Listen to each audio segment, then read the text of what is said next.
hear this. Testing, testing, 1, 2, 3. Let me know. All right, I think the audio works now. Just give me a second.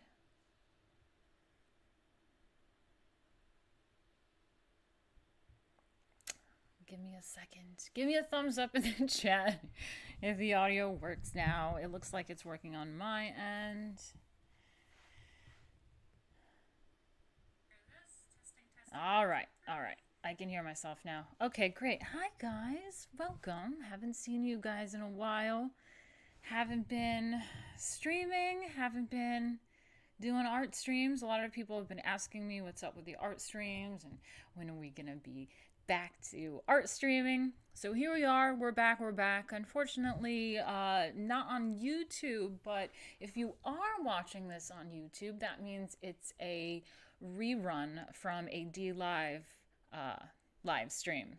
I got a false copyright strike, so I have to sort that out, which means I can't live stream, but I can post videos and premiere. So if you're watching this on YouTube, I am probably on in the chat with you guys, and we can enjoy this together.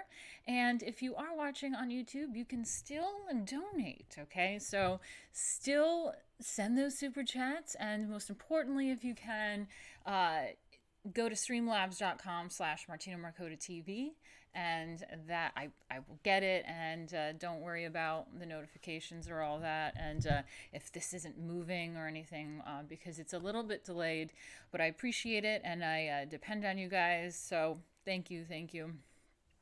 Yeah, so I always get all nervous when I get back to streaming. It's like, okay, we're live now. Oh, I should put like background music, right? Okay, let's chill. Let's get into it. Let's put some background music on. Hold on. Good evening. Okay, let's say hi to people. Jay Wills is in the chat. Thank you. Crisp and clean, says Jay about the audio. Cool. Mr. Schnickers. Hey, what's up? It's on a playback loop thingy. What? I don't know what you're talking about. The Johnny Boy, good evening. Well, good evening. And we also have lemons coming in. Gamma Drama Mama Bear donated 11 lemons. Thank you for the lemons. We're on D Live with the lemons. We got Nick Monroe. Hey, how are you? Welcome. Okay, so I'm also in a weird position here because, when I stream and I'm at my desk, it's so uncomfortable. My butt hurts because I have this like wooden chair. It's cool, nice, it's an old wooden chair. It's cool. No problems with it. But I don't have like the streamer chair, I don't have the streaming gear. I've got like an old-fashioned old lady wooden chair. It hurts my butt after a while. So I'm on the sofa so I can chill. Also sitting at a desk for hours makes my feet swell. I'm getting old, guys, okay? Getting old. Sitting around at a desk makes my feet swell and my butt hurt. So I'm sitting on the sofa, chilling, but it makes it kind of weird for me to like lean in and try to engage, especially because if you guys are familiar with the art streams, I am reading off of a book for the most part. So the book that we are going over is a art history textbook from Princeton University, and Princeton recently got rid of their art history course. I think they just were revamping it and redoing it because it was too focused on white Western culture. So we're bringing it back. I thought it was, if you're taking art or if you have to take an art class, and art history is actually an elective that you can replace a history elective. So it's an interesting one. It's a good one. I recommend it. I love art history, and I was saying to people that as far as the art department goes, it's probably the best art class elective you could take because it's just good. It's not one of those bullshit art classes. It's really good. It counts as a history elective, so you should do it. Okay, my curls are really like tight and they keep just like bunching up, so I'm gonna keep brushing out my curls. Sorry about it. Is this a cat suit? No, it's not. It's a top. But the top I'm wearing and the earrings are for today's lesson. We are doing Europe, 1500 to 1600, which we have been doing. And we're going to just jump back right in there. And we are going to talk a little bit about some architecture, Venetian painting, and Mannerism. Let's see how much we can get through, because after that it's, what is it called?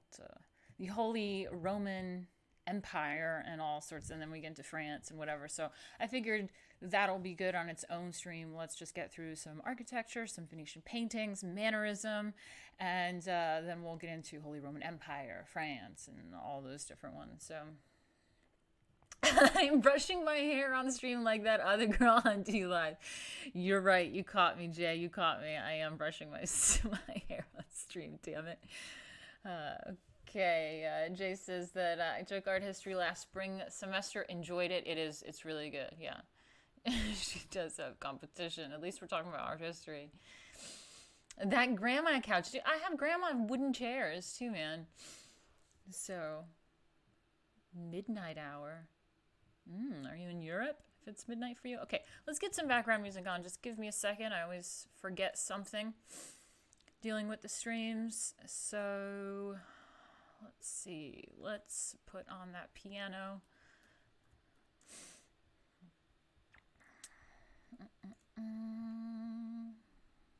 There we go. We got our piano music.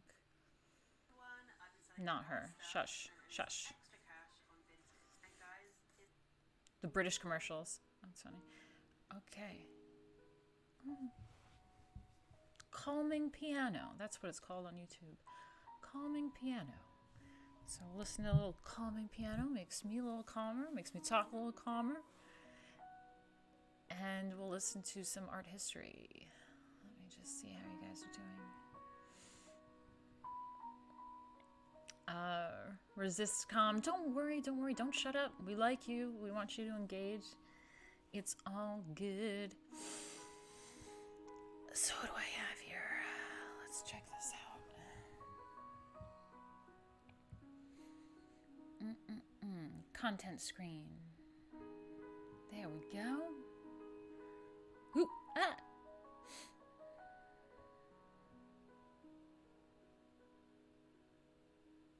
Okay, so last time we left off with, oh, no, let's go back up.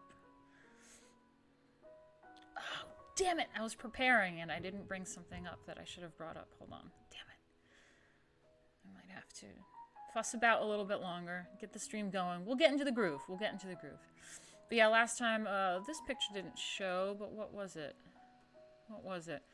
I think it was the Sistine Chapel stuff, yeah. So, we did the Sistine Chapel, very degenerate. I think that's Mannerism too, no? That should be under Mannerism too, as far as I'm concerned. I thought that was elongated forms and stuff like that. God, a lot of this copyright restriction image. Yeah, I think it was a lot of the Sistine Chapel. Oh, yeah, the David. Yeah, something about the David I didn't realize was how big it is. You see over here? Let me see what you can see real quick. Oh, no, you can't see it. Let me fix it real quick. Hold on. Put this thing down. There we go. Now you can see it. It says 1 foot right there, right by his foot. And I didn't realize how big this guy was. It's kind of crazy. Look at how big that guy is. He's huge. Did not know that. So yeah, that was what we went over last time. Check out the last stream. It's pretty cool. And then we're going to just kick off with architecture right here. Unless you guys have anything interesting you're saying. Let me just check in on you real quick. Benedict in love? He asked, degenerate? It's a joke of mine. I don't actually think it's degenerate. Just people tend to throw that term around a lot, especially with My Lady Alchemy artwork and stuff. So it's kind of funny to throw out there how degenerate everything is, including chapels and this not ancient, what am I talking about? The trad Western art stuff. It's all sorts of stuff that's very Lady Alchemy looking, and people love to throw... Oh no.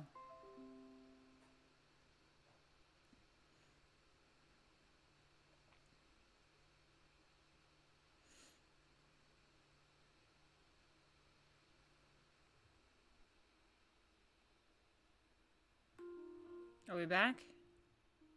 Are we back? Are we back yet? Hello? Let's refresh the page.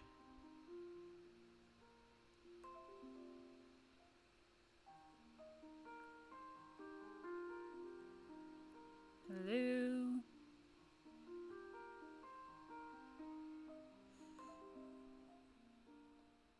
OBS keeps disconnecting. Fuck.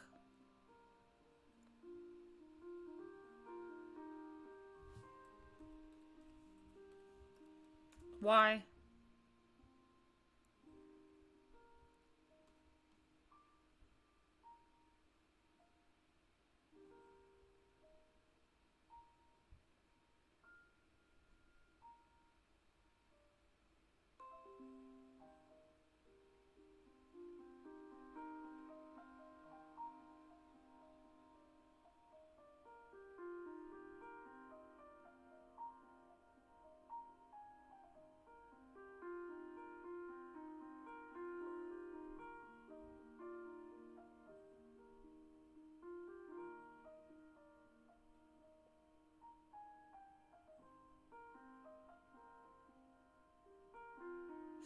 Alright, are we back yet? Just waiting.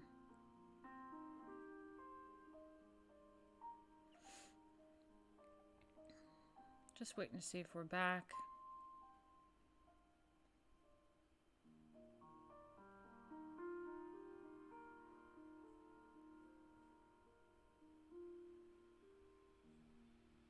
Alright. I think we're back, guys. Hey, Steven, how are you? Glad to see you in here. Just give me some thumbs up or emojis or something. Let me know you guys are all right. All right. On air. Thank you. I'm sorry about that. I think it's my internet connection. So if that happens again, guys, just stick around, refresh the page, and we'll get back on. I'm gonna try to remain calm because my attitude sometimes gets I just get really frustrated. Thank you, Steven. I get really frustrated by technology and the internet, and I tend to get really mad when this sort of thing happens. But you know, I'm gonna remain calm.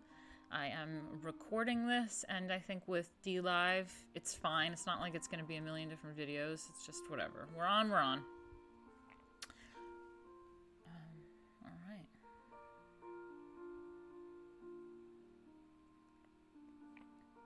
Let's get into it, shall we?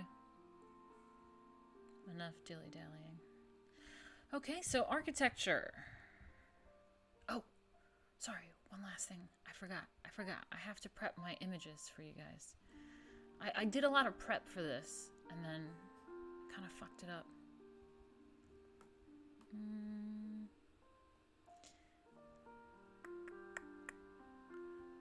Let me just do something real quick, guys. Sorry.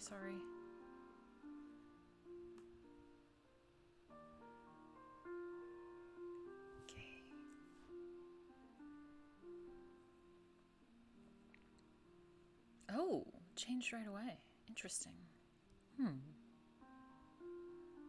Interesting.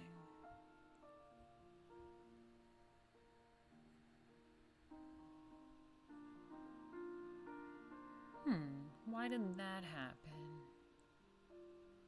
I wanted to read along with you guys. Fucking hate technology. Bear with me.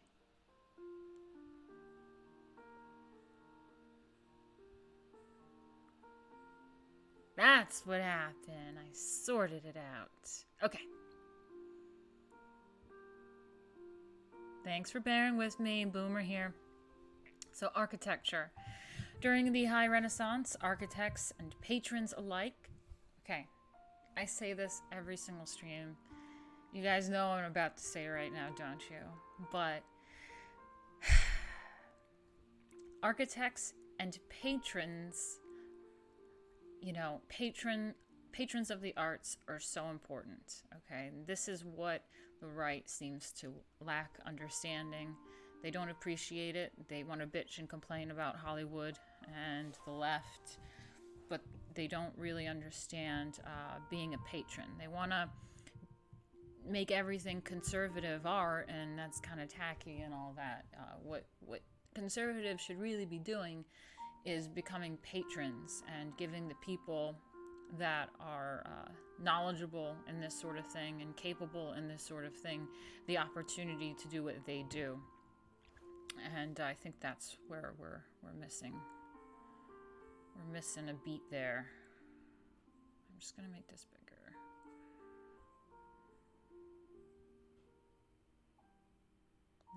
Doesn't look very good to you guys. During the High Renaissance, architects and patrons alike turned to classical antiquity to find a suitable architectural vocabulary for conveying the new humanist worldview. In the buildings of ancient Rome, they discovered the perfect prototypes for the domed architecture that became the hallmark of the 16th century.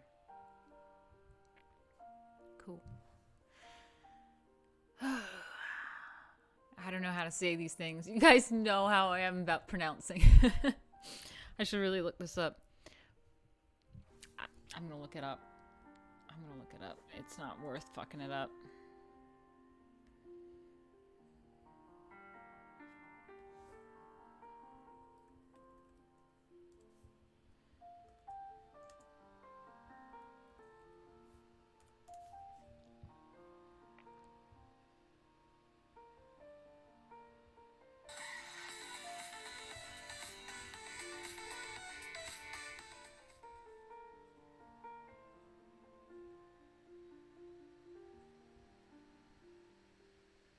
Bramante, Italian. Thank you. Bramante. Bramante, Italian. Okay. Bramante, Italian. Got it.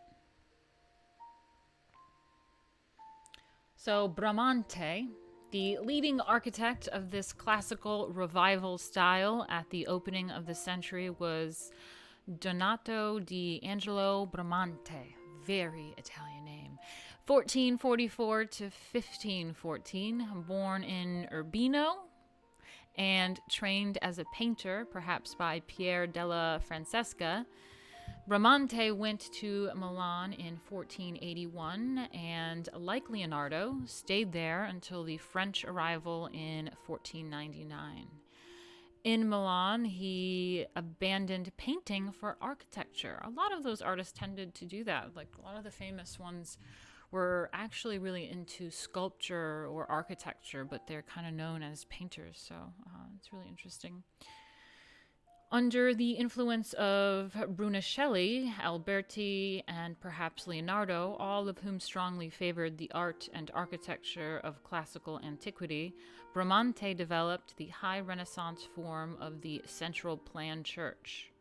So if you guys remember the central plan and the different architecture formats for these churches and cathedrals that we've been looking at this whole time, past year. Bramante's approach to design is on display in the architectural gem known as the Tempietto, figure 913. So that's what I'm going to bring up as we talk about. I was preparing for you guys, so let me plop this guy up for you while I read ahead. So this is what we are talking about right now. Bramante. I like saying that now. See, it's good to look it up. Bramante.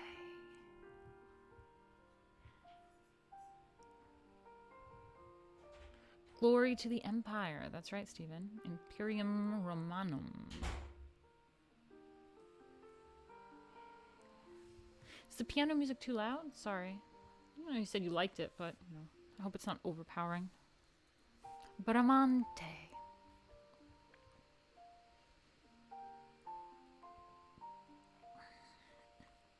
Okay, so Bramante's approach to design is on display in the architectural gem known as the Tempietto, this figure that we're looking at here. So named because to contemporaries, the building had the look of a small ancient temple. It does. In fact, the round temples of Rome and Italy provided the direct models for the lower story of Bramante's little temple. Aww. The architect relied on the composition of volumes and masses and on sculptural handling of solids and voids to set apart this building, all but devoid of ornament from structures built in the preceding century.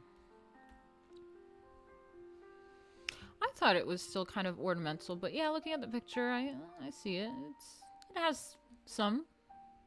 It's cool. I like it. It's surrounded by all those other buildings, man. So yeah, this is Donato D'Angelo Bramante, Tempietto, San Pietro in Montorio, Rome, Italy, 1502 ? Contemporaries celebrated Bramante as the first to revive the classical style in architecture. Roman round temples inspired this little temple, but Bramante combined the classical parts in new ways. Okay, so that is also kind of what I think is really important, and what you'll notice during a lot of these revivals and these kinds of great periods is that people tend to think that it's about just recreating the past and just doing a revival. But what a lot of these people did was they took from the past and then kind of added a little new oomph to it. So to us, it's still really old. I mean, it's 1500s, so it doesn't look modern or anything, but yeah, when they do new elements to old things, I think is really cool. And that's what I also try to do with Lady Alchemy, is not just do anything traditional or classical, but it has classical elements, but in a new avant-garde kind of way. And I really like that. I think it's cool. Oh yeah, that's why I was telling you about my top, because this is what we're doing, the mannerism and all that. Oh, I think I told you that already. Anyway, whatever.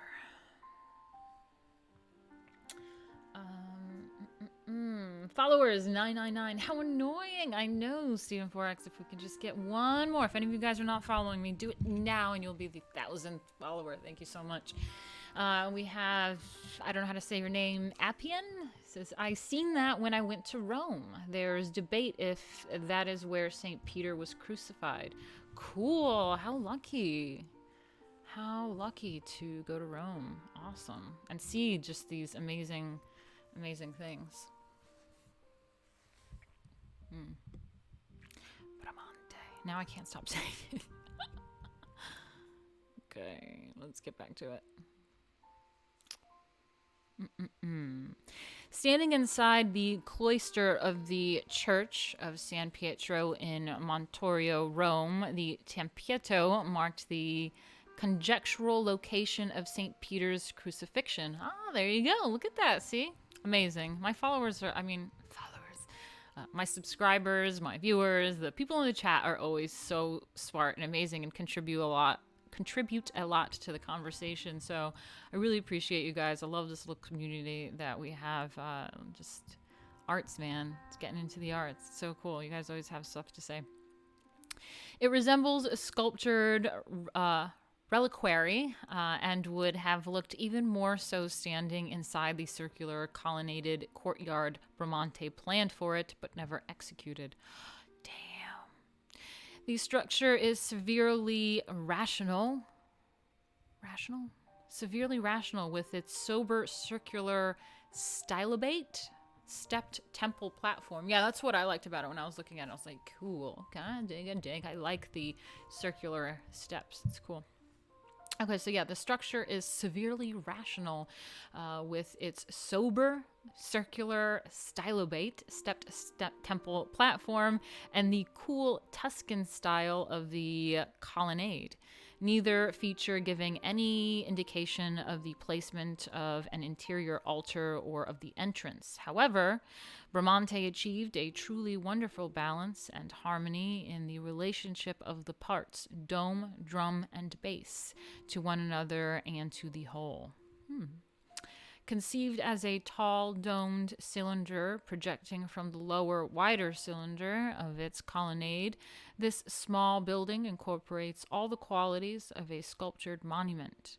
Light and shadow play around, and columns and balustrade, and across the deep-set triangular windows, which alternate with shallow, shell-capped niches in the walls and drum. Let me just check that out real quick, what we're looking at here.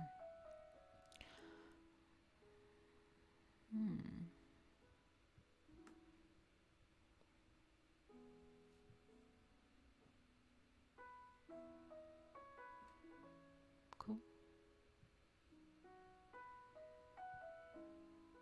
I like the cross at the top. That's what I like about it. Okay. What? What, kitty? Want to come up here? Oh, hi. Don't show your butt to the camera, please. Are you getting involved now? You want to stream? Hey, cute cat. Hold on. Kitty just likes to be... Kitty. Want to say hi, kitty? She's just sitting next to me. Hey, kitty. You want to stream?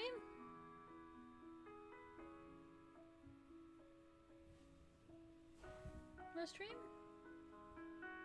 Why are you bothering me while I'm streaming? Huh? What?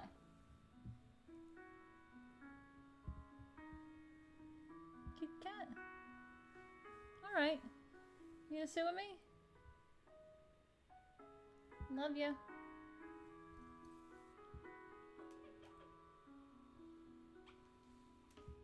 She just wants to be involved. Don't mind her. Oh, okay. Let's get back to it.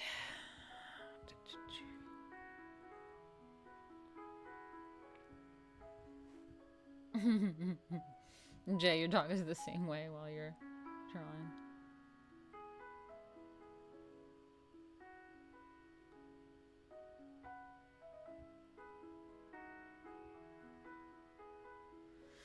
Okay, so where are we at? Although the tempietto, superficially at least, may resemble a Greco-Roman tholos, a circular shrine. Circular shrine. True that, true that. And although antique models inspired all its details, the combination of parts and details was new and original. Classical tholio, for instance, had neither drum nor balustrade. Again, that's what I really like about doing stuff, is take the classical, and I'm not saying make it better, because, I mean, it's not better or worse. It's just combine elements of things that make it unique in that period, you know what I mean? So one of the main differences between the early and high Renaissance styles of architecture is the former's emphasis on detailing flat wall surfaces versus the latter's sculptural handling of architectural masses. Bramante's tempietto initiated the high Renaissance era. It's another thing, guys. Remember when we do that? Kitty, what are you doing? Why do you get all weird when I'm streaming, man? Is it because I'm talking a lot? You hear my voice and it's like, you know, what's going on? Anyway, Bramante's tempietto initiated the high Renaissance era. Andrea Palladio an influential theorist as well as a major architect, included the Tempietto in his survey of ancient temples because Bramante was the first to bring back to light the goods and beautiful architecture that from antiquity to that time had been hidden. Oh shit, she's around these wires, man. God, can you just go away from the wires? Go lick yourself elsewhere. Jesus. Okay, so let's repeat that again. Andrea Palladio, an influential theorist as well as a major architect, included the Tempietto in his survey of ancient temples because Bramante was the first to bring back to light the good and beautiful architecture that from antiquity to that time had been hidden. Round in plan and elevated in base, that isolates it from its surroundings, the Tempietto conforms to Alberti's and Palladio's strictest demands for an ideal church. Okay.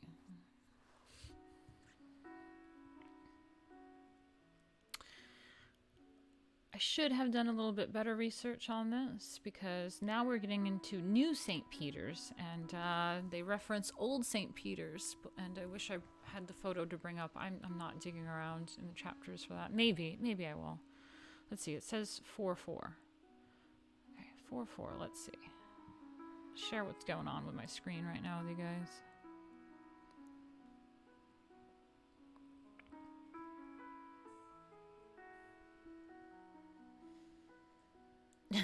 She was cussing me out today.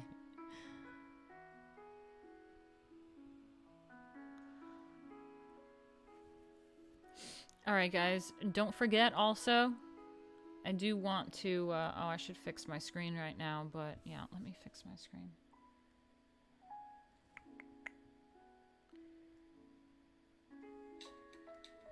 That's it. That's what I was gonna say. Remember, guys. Oh no. Where's the Streamlabs thing? Oh, it was the eating cheese. It was the cheese pizza gift. Damn it. The widget I tried to prepare, but I fucked that widget up. Let me make sure I add. Let me try to add a widget here. Damn it. I thought I sorted all of it out and I didn't. Damn it. Okay, what is it? It's a web link. Let's add the web link. Damn it.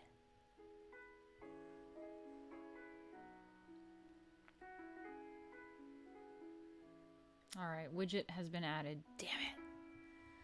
That was the cheese pizza eaten gif. Let's see. I'll try to recreate it. Oh no. My mouse did this invisible thing. Why is my mouse invisible? Why does it do that shit?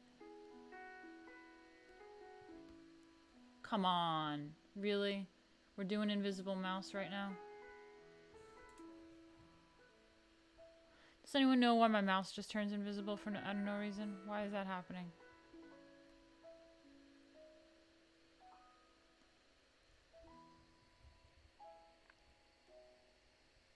Okay, mouse is back.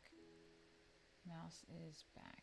Dashboard. Sorry guys, I'm a mess today. I tried to prepare best I could. Let's see what's going on here. Wow, Josh Randall disavows. $50, thank you so much. Hello, Lady Alchemy. Do you ever think about the danger of rulers weaponizing cultural ideology? I wish we could reclaim the riches and beauty of cultural aesthetics. It brings such beauty and meaning. Heart. Thank you so much, Josh Randall. I really appreciate that. Yeah, I mean, dangers, sure, maybe. I think the only real danger is really just associating a certain type of cultural thing. Rulers weaponizing cultural ideology. Yeah, I mean, there are cultural ideologies that are weaponized. That's what we're dealing with today. White Western culture is certainly villainized, vilified and shit. I wish we could reclaim the riches and beauty of cultural aesthetics. Yeah, I mean, as far as like art goes and politics, yeah, I mean, I think it could be a danger if you associate a certain type of artwork with a certain type of ideology, like exclusively, so that it becomes kind of like book burning, but like art version. Like you can't do a certain type of architecture because it's too much associated to something that is not in favor or something. That would be real dangerous, I think. You know, that would be dangerous if you couldn't really work on a certain kind of style of artwork or architecture or something because it's associated to something that becomes canceled. That would be very dangerous. There certainly is arts and things associated to ideologies that people use. I mean, I think even the Nazis used they use Roman architecture and things like that. I feel like it's very brutalist too, for some reason. It has this weird brutalist kind of vibe to it. And then they also did a lot of the like minimalist kind of stuff, I feel like, in their propaganda. I mean, Soviet propaganda is really cool too. There's a lot of really interesting artwork that we do utilize for propaganda, and I think is really useful. I think it's a smart technique in a sense. Oh shit! I forgot to share my post. Hold up.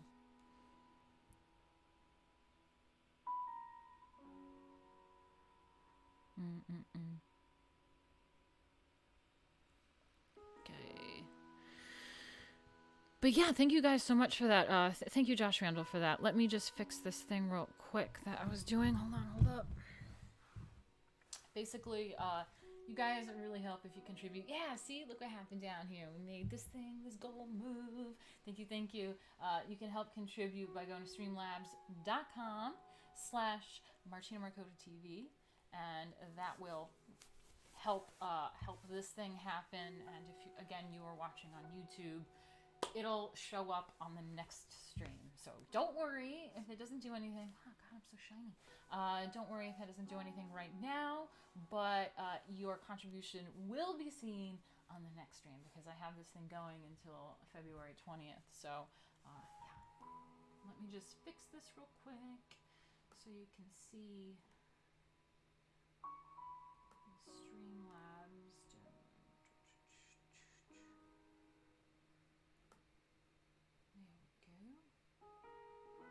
I'm afraid to like adjust. See, what I'm doing is adjusting this guy, and I want to adjust it so you can see my Streamlabs link. Maybe I should just make my Streamlabs link smaller. That's what I'll do. See, this is all the shit that I was trying to do before I went live, but what can you do? It's never perfect. How's that? It's better.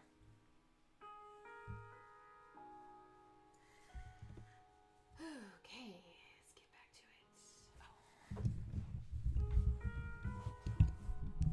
Getting a little loud, sorry. Let's get back to it.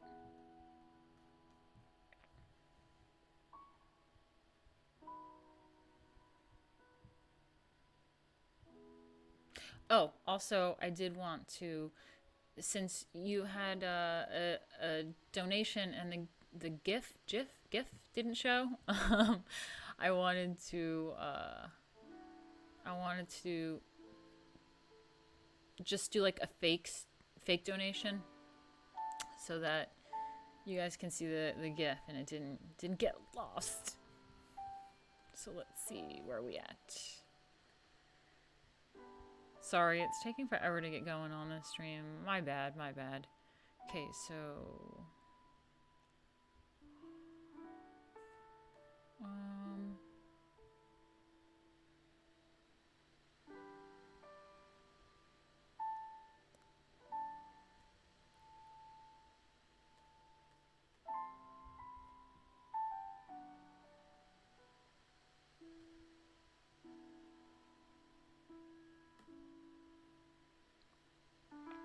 okay, this is the test. It's not a real donation. I just wanted to... There you go. There's your GIF. pizza. Cheese pizza. That's your donation gift that we missed out on. Man, those are the days back in Brooklyn. Eating pizza in Brooklyn.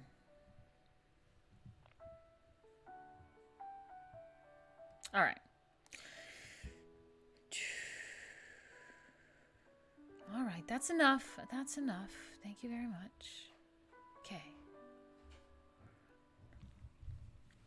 So we're back here.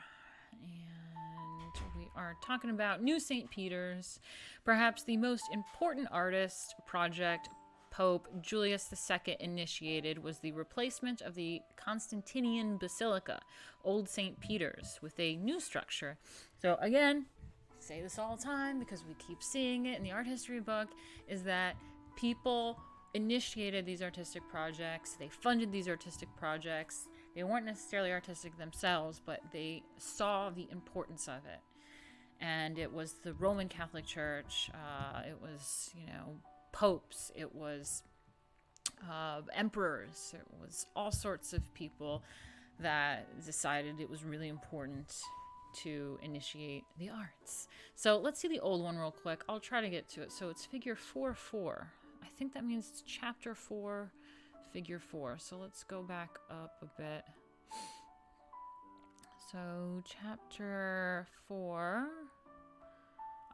Byzantium. Remember that. So let's go 4-4. This one. Yeah, that was an old one. Is this the one? No, this is the Santa Costanza. The hell? Oh, yeah, it's 4-5. Okay, it's this one. Do they have a picture of it? Old St. Peter's. So, it's pretty wide. Wow. Okay. I mean, do they have a motherfucking picture for this thing? Alright. Guess they have a... what is this? What would you call this? A model of it, and then a floor plan, but I don't know what the actual picture is. Alright. Alright, well, that's that. It's the old one. So let's get back to where we are. What chapter are we at? Wow, chapter 9. Okay, that's where we're at. The Last Supper, Leonardo da Vinci. Oh yeah, Raphael. Oh yeah, remember that one. Yep. School of Athens. Oh yeah, the Pieta. I feel like I'm saying paella. The Pieta. Okay. Okay. There we go. New St. Peter's. So perhaps the most important project Pope Julius II initiated was the replacement of the Constantinian Basilica, Old St. Peter's, with a new structure. The early building had fallen into considerable disrepair and, in any event, did not suit its ambitious Pope's taste for the colossal. Okay, well, I guess that's why we have the model of it. Julius wanted to gain control over the whole of Italy and to make the Rome of the popes reminiscent of, if not more splendid than, the Rome of the Caesars. As the symbolic seat of the papacy, St. Peter's represented the history of the church. The choice of an architect for the new church was therefore of the highest importance. Julius chose Bramante. Bramante originally designed the new St. Peter's to consist of a cross with arms of equal length, each terminating in an apse. The Pope intended the new building to serve as a martyrium to mark St. Peter's grave and also hoped to have his own tomb in it. I see the word martyr in there. A large dome would have covered the crossing, and smaller domes over subsidiary chapels would have covered the diagonal axes of the roughly square plan. Thus, Bramante's ambitious design called for a boldly sculptural treatment of the walls and piers under the dome. His organization of the interior space was complex in the extreme, with the intricate symmetries of crystal. Ooh, I like that. His organization of the interior space was complex in the extreme, with the intricate symmetries of a crystal. It is possible to detect in the plan some 9 interlocking crosses, 5 of them supporting domes. Cool. The scale was titanic. According to sources, Bramante boasted he would place the dome of the Pantheon, figure 339, over the Basilica of Constantine. Cool. During Bramante's lifetime, construction of the new St. Peter's Basilica advanced only to the building of the crossing piers and the lower choir walls. After his death, the work passed from one architect to another, and in 1546 to Michelangelo, whose work on St. Peter's became a long-term show of dedication, thankless and without pay. I feel you, Michelangelo, I feel you. When Michelangelo died in 1564 at age 89, well, it's a pretty good lifetime, especially for back then, he was still hard at work on the project. Wow. Among Michelangelo's difficulties was his struggle to preserve Bramante's central plan design, which he praised. Michelangelo carried his obsession with human form over to architecture and reasoned that buildings should follow the form of the human body. This meant organizing their units symmetrically around a central and unique axis. As the arms relate to the body, or the eyes to the nose, for it is an established fact, he once wrote, that the members of architecture resemble the members of man. Whoever neither has nor... Whoever neither has been nor is a master at figures, and especially at anatomy, cannot really understand architecture. Okay. His modification of Bramante's plan, Michelangelo reduced the central component of a number of interlocking crosses to compact dome Greek cross inscribed in a square and fronted with a double-columned portico. Figure 914. Okay, let's check out this figure real quick. It does look like a crystal to me. I mean, I guess the human body? Well, more so a crystal. Hold up. Oh, that's not where we're at. We're at this one now. There you go. Yeah, so I like the scaling that they always show you guys here. There's, you see that little key down there with the compass, and then there's the I think it's the key, the meters and feet that you can see. Let me just check in on you guys real quick.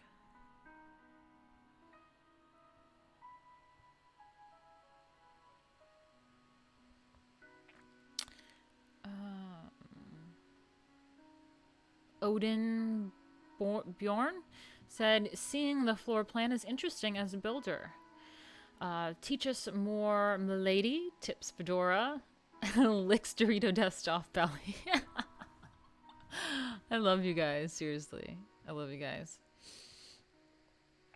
Those cheese pizza fuckers working with Larry Bird, that's right. Tonight's show has an ASMR quality to it. I think because I have my mic, like, real up here, and I don't want to be yelling. It's kind of, it's a psychological thing, really. Because the mic is up here. When the mic is really close, you talk a little softer. And that's why people yell when they're on their phone, actually, because the other person is so far away, like, mentally. You start to kind of shout, and it's like, calm down, calm down. Mic's right there.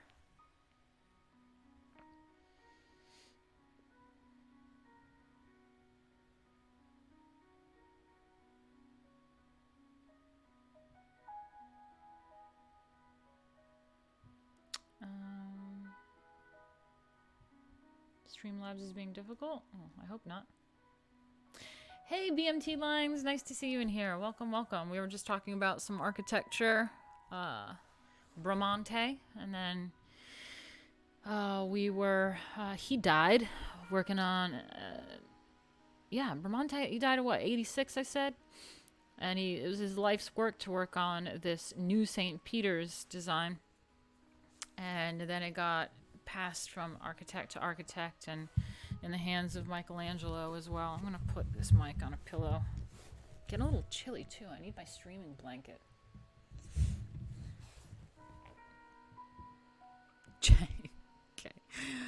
All right. Let's get back to this. Man, I didn't know how much we could get through. I'm hoping to get through all this stuff because I'm taking forever. Okay, so let's read about it. We got this figure that we're looking at. It's the Michelangelo's Buonarroti.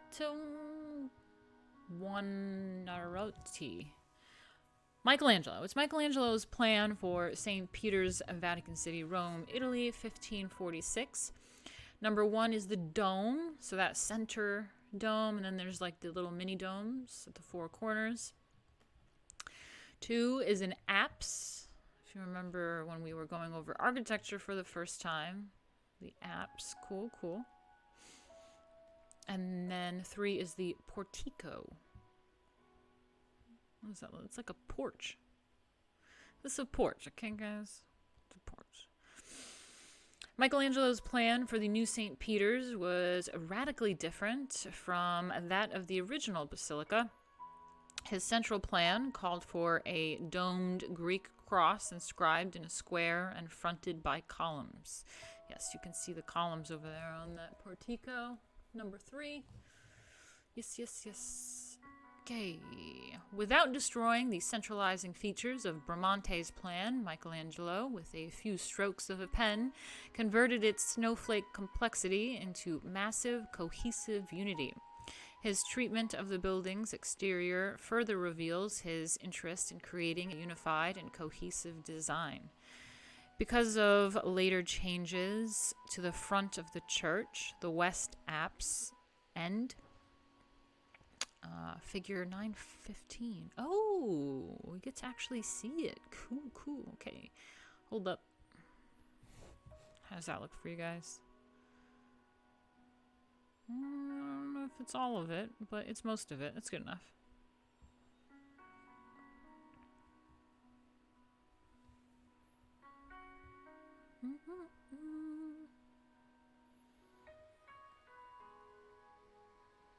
Oh my god. These gifts in the chat, man. Ridiculous. Ridiculous. Okay, it says $60 in my Streamlabs thing. Was there a secret donation that happened? Let me see.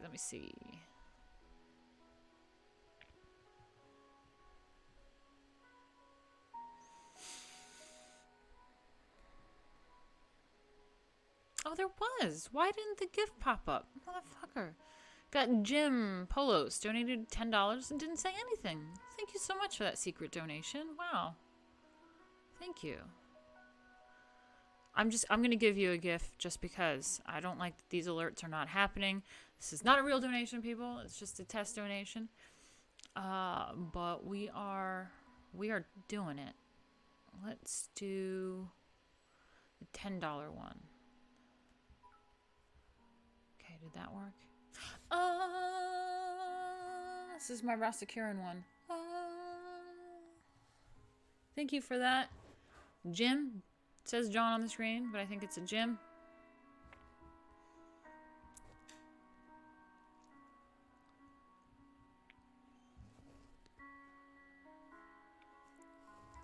That's right. Thank you so much, Jim. Really appreciate you guys. And don't forget, you can always do that, and it helps the screen down here by going to streamlabs.com/Martina Markota TV. And if you are on YouTube, you can totally still do that, and this whole thing will change on the next stream because this is kind of a rerun, and I should be in the chats with you guys right now. And yeah, so thank you so much. If you're on YouTube, please, you can donate. It'll still help and contribute here for next time. And I'll read your Streamlabs and stuff on the next stream. And I'll be in the chat anyway if you have any questions. Okay, back to this, shall we? Okay, so this is Michelangelo's St. Peter's looking northeast at the Vatican City, Rome, Italy, 1546 to 1564. Dome completed by Giacomo della Porta, 1590. The west end of St. Peter's offers the best view of Michelangelo's intentions. The giant, turn this down a little bit. The giant plasters of his colossal order march around the undulating wall surfaces of the central plan building. Whatever the fuck that means, but sure. Sure. So yeah, this is, I guess, this offers the best view of his style and intention of Michelangelo's, I do believe.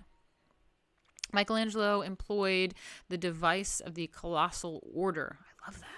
The device of the colossal order, which Alberti had introduced in the 15th century to great effect. The giant, am I saying that right? I don't think it's plasters, it's pilasters. Pilasters? Pilasters. Pilasters. Pilasters? Let me just Google that real quick, just so we know what the definition is here. Google. Pilasters. Oh, yeah. Okay, so it's an architectural thing. In classical architecture, a pilaster... Pilaster. A pilaster is an architectural element used to give the appearance of supporting column and to articulate an extent of wall with only an ornamental function. Yeah, so it's like at the top of the column, and it like kind of comes down and has like flowery things all over it. Okay, gotcha. Let me see. Oh, I do see it now. So it's at the top of like, when the wall goes like up, there's all the decorative thing that kind of looks like the column, top of a column. I see it. Cool. And the undulating, they say undulating a lot. The undulating wall surfaces of the central plan building. Okay. The giant pilasters, all that decorative, fluffy, flowery looking stuff in the like midsection towards the top. The giant pilasters seem to march around the undulating wall surfaces, confining the movement without interrupting it. The architectural sculpturing here extends up from the ground through the attic stories and into the drum and dome, unifying the whole building from base to summit. The domed west end, as majestic as it is today and as influential architecturally as it has been throughout the centuries, is not quite as Michelangelo intended it. Originally, he had planned a dome with an ogival section. Hold up. Ogival.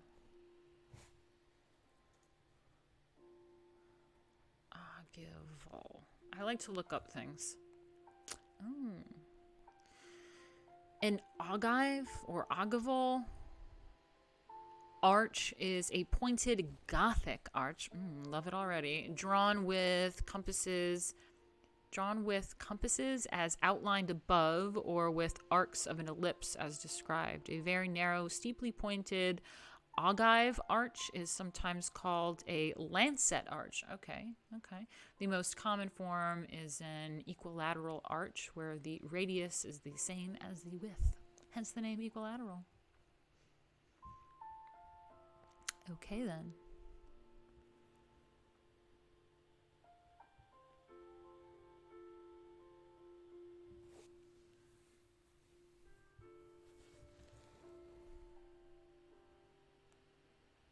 All right, you guys all right? How you guys doing?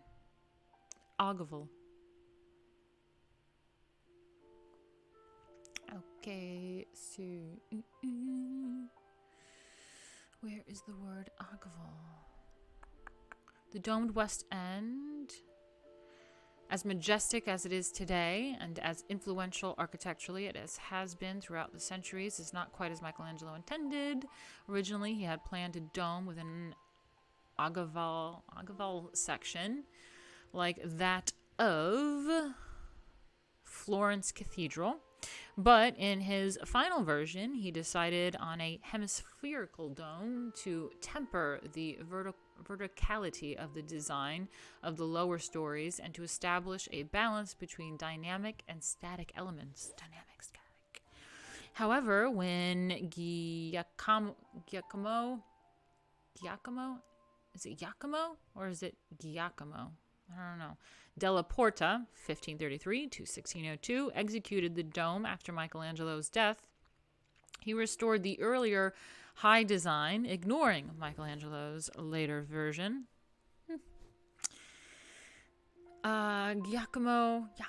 Giacomo's reasons were probably the same ones that had impelled Brunelleschi to use an Agavul section for his Florentine dome: greater stability and ease of construction. The result is that the dome seems to rise from its base rather than rest firmly on it, an effect Michelangelo might not have approved. Nevertheless, St. Peter's Dome is probably the most impressive in the world. Okay. All right. We'll go into one more section. Andrea Palladio, as far as architecture goes, and then we're going to head into the Venetian painting. But I might use a bathroom break because, damn it, fuck. I always never do everything. I try to prepare for these streams, and I thought I sorted everything out, but I didn't, because I didn't add the commercials. I didn't add the commercials to the OBS. Damn it. But I gotta pee. Drank a lot of coffee getting ready. All right. Let's finish up the architecture, though. So we have Andrea. Ooh, hold up. I'll have you guys read along with me for a minute.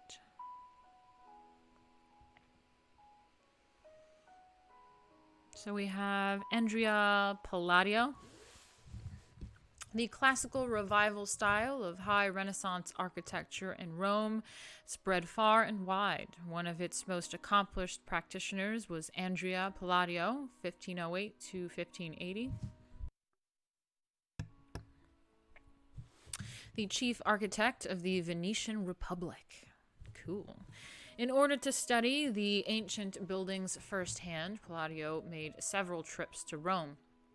In 1556, he illustrated Daniel Barbaro's edition of Vitruvius's De Architectura and later wrote his own treatise on architecture, I Quattro Libri del Architectura, the 4 books of architecture. Cool. Originally published in 1570, Palladio's treatise had wide-ranging influence on succeeding generations of architects throughout and beyond Europe. Palladio's influence outside Italy, most significantly in England and in colonial America, I love colonial America, was stronger and more lasting than that of any other architect. Palladio's significant reputation stemmed from his many designs for villas built on the Venetian mainland. The same spirit that prompted the ancient Romans to build villas in the countryside motivated a similar villa building boom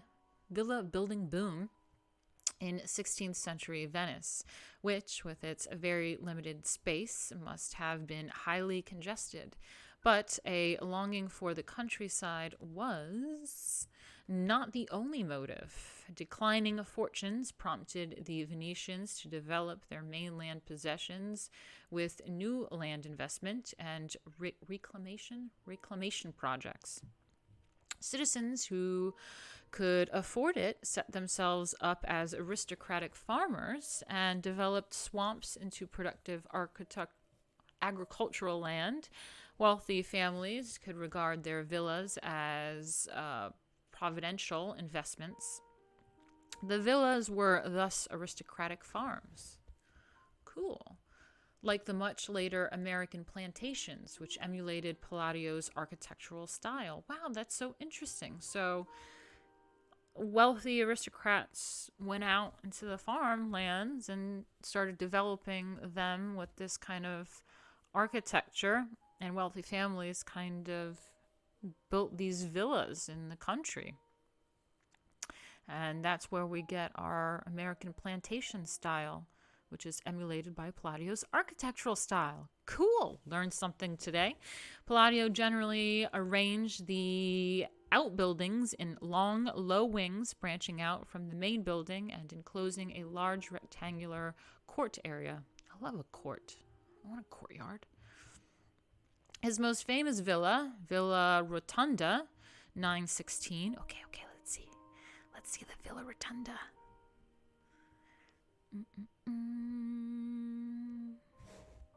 There we go. Cool. Oh, you can't see it. Hold up. There you go. Really fucking cool. Cool. I want to make sure we could see the whole thing right now. I'm going to cover up my Streamlabs thing, because it's just really cool. I want to show you. There you go. Love it. I want a villa. His most famous villa, Villa Rotunda near Vicenza, is exceptional because the architect did not build it for an aspiring gentleman farmer, but for a retired Monsignor who wanted a villa for hosting social events. Love it. Palladio planned and designed Villa Rotunda, located on a hilltop. Oh, love it. As a kind of a belvedere, literally a beautiful view. In architecture, a residence on a hill. Cool. Without the usual wings of secondary buildings. Okay, sorry, I stopped between that sentence because it was just, everything was awesome about it. So let me read this again. His most famous villa, the Villa Rotunda near Vicenza, is exceptional because the architect did not build it for an aspiring gentleman farmer, but for a retired Monsignor who wanted a villa for hosting social events. Palladio planned and designed a Villa Rotunda located on a hilltop as a kind of belvedere, literally beautiful view in architecture, a residence on a hill. Without the usual wings of secondary buildings. It has a central plan with 4 identical facades and projecting porches. I love a projecting porch, which served as platforms for enjoying different views of the surrounding landscape. Each facade of the villa resembles a Roman iconic temple. In placing a traditional temple porch in front of a dome-covered interior, Palladio doubtless had the Pantheon in his mind as a model. Really fucking cool. I want it. Look at the sculptures on the top. Look at these guys. Look at that staircase. And the pillars. I want it. Look at those guys. Ooh. The dome, central plan, different entrances. Cool. Very, very cool, guys. Okay, so I am going to kind of set this thing back a little bit.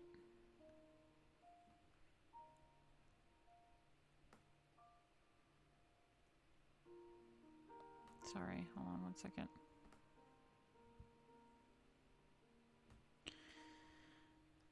All right. Well, what I'm going to do is maybe try to get you a commercial while I check in on you guys. I don't know which fucking hard drive has the commercials on it, but I'm going to attempt here. I'm going to attempt.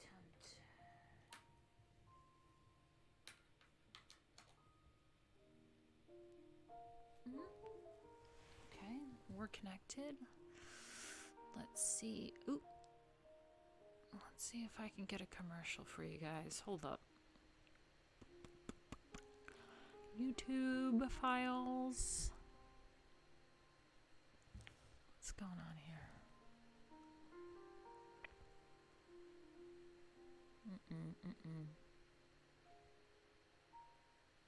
Nope, not the right hard drive. Let's try this one. Oh god, I gotta take this hard drive out now.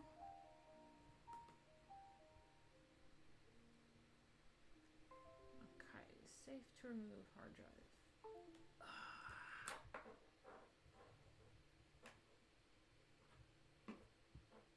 Technology, man. Technology. Hate it. Hate it. All right. Okay, let's try this baby. YouTube. Streams. Art commercial. American 1A. Which commercials should we do?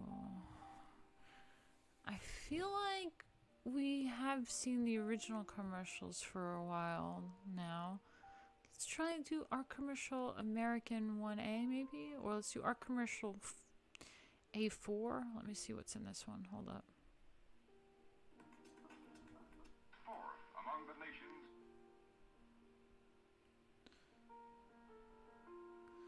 Let's do the Americana ones. Let's do it. Art commercial American 1A. We're doing it. Let's copy this baby.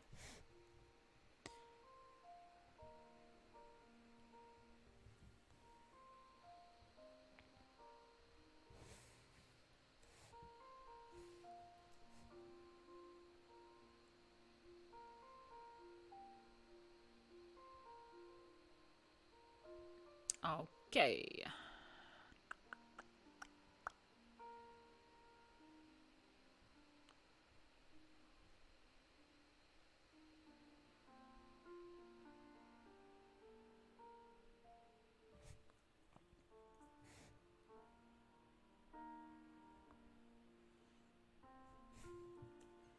To art commercial American 1A. A1? That's what we're calling it.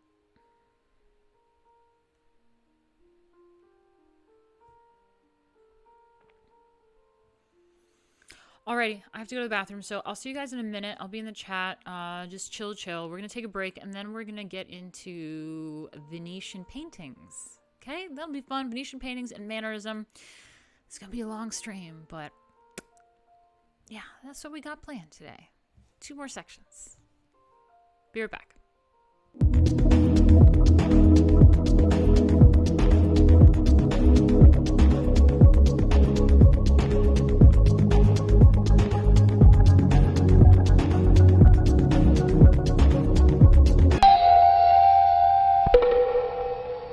This flat tire needs a man, but when there's no man around,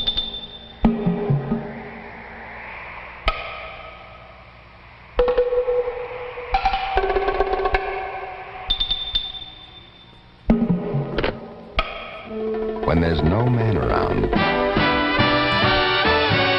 Goodyear should be. Why? Watch this. New Goodyear Double Eagle carries its own spare inside.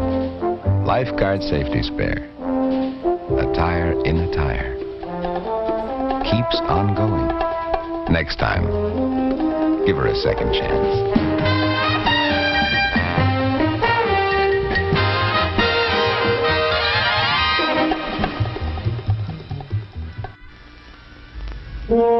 In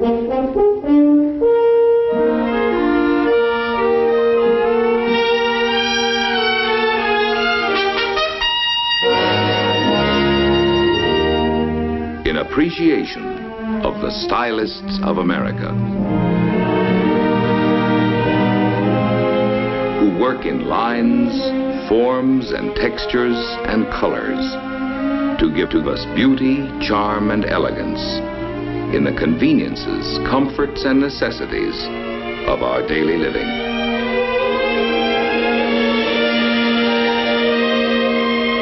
As a tribute to men and women who design.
Crafts of the American stylists, the things about us are made to express our own free spirits and desires for the colorful things that spell sheer fun.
Improved styling constantly adds to the ease and grace and gaiety of American living.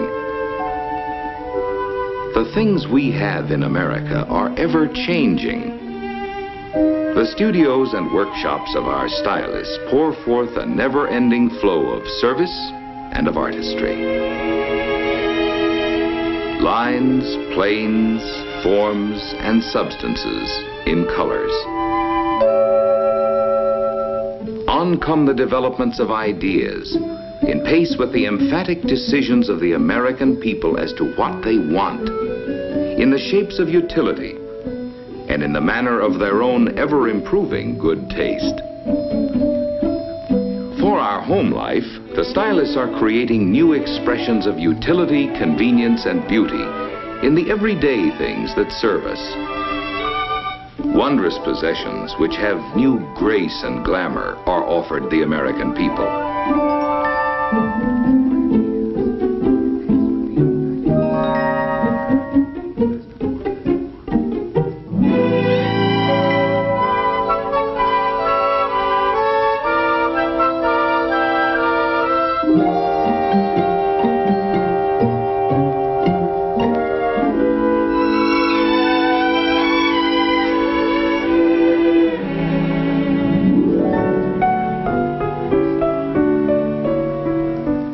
Have more than new plans.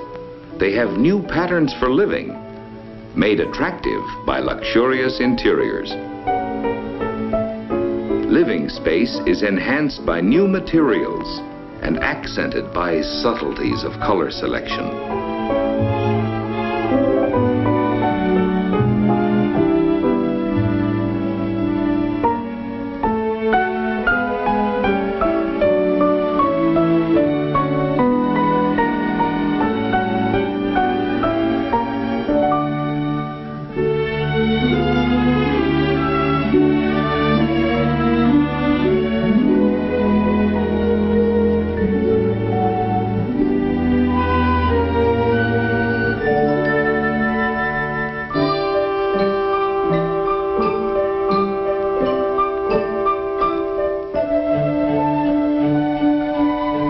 way things look as well as the way they perform, our homes acquire new grace, new glamour, new accommodations, expressing not only the American love of beauty, but also the basic freedom of the American people, which is the freedom of individual choice.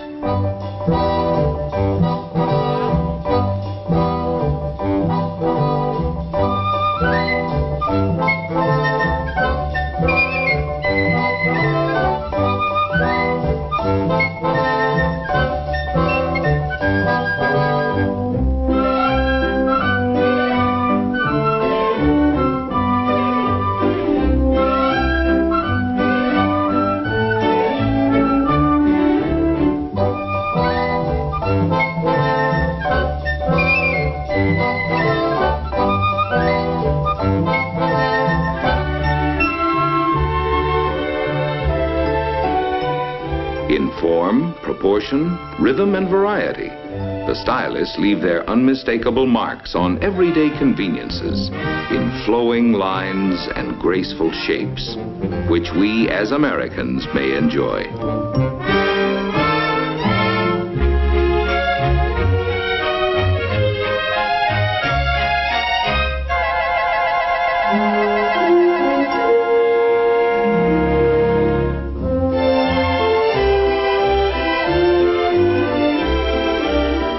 Women and men alike are increasingly interested in the look of things.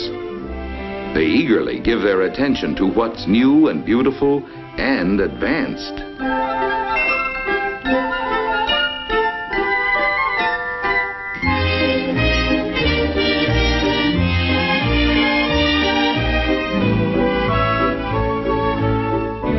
Modern packaging does more than wrap and hold and conceal. Stunning in color, ingenious in design, it brings festivity to the marketplace, tempting, hinting, and revealing.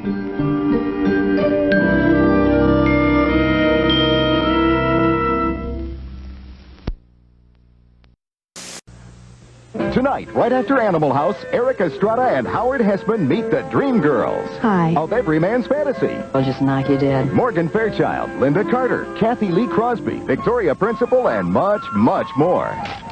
Beautiful. They're the sexiest super ladies on the scene. They're the women who rate a 10 later tonight.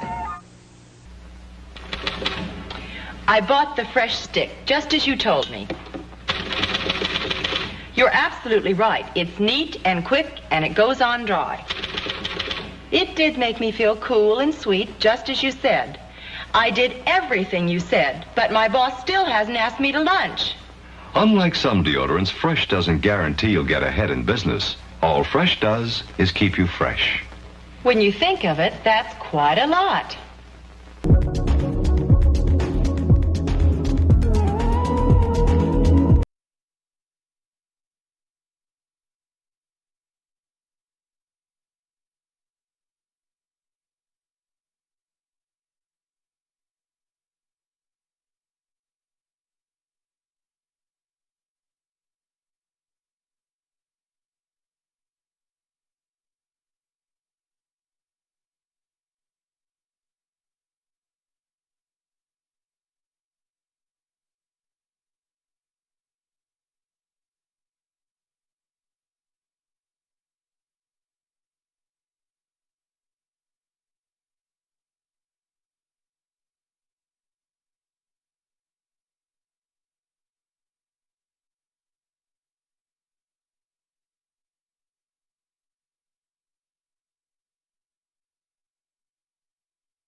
Sorry about that. Sorry. I hope you guys are still there.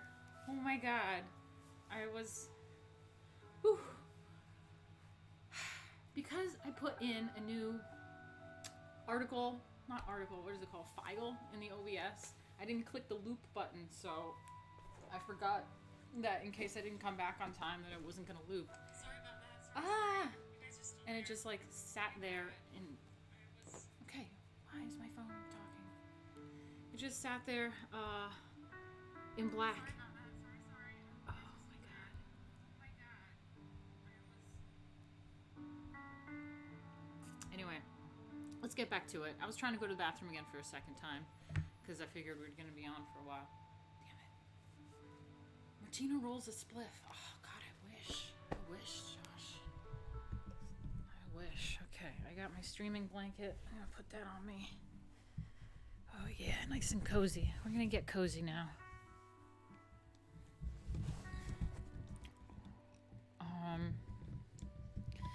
Yeah, that was a boomer moment. Damn it. I was trying to go to the bathroom for the second time, and I didn't hear anything on the computer. I was like, what's going on out there?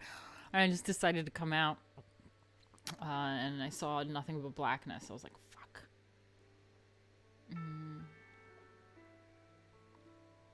Alright, let me just see what's going on here.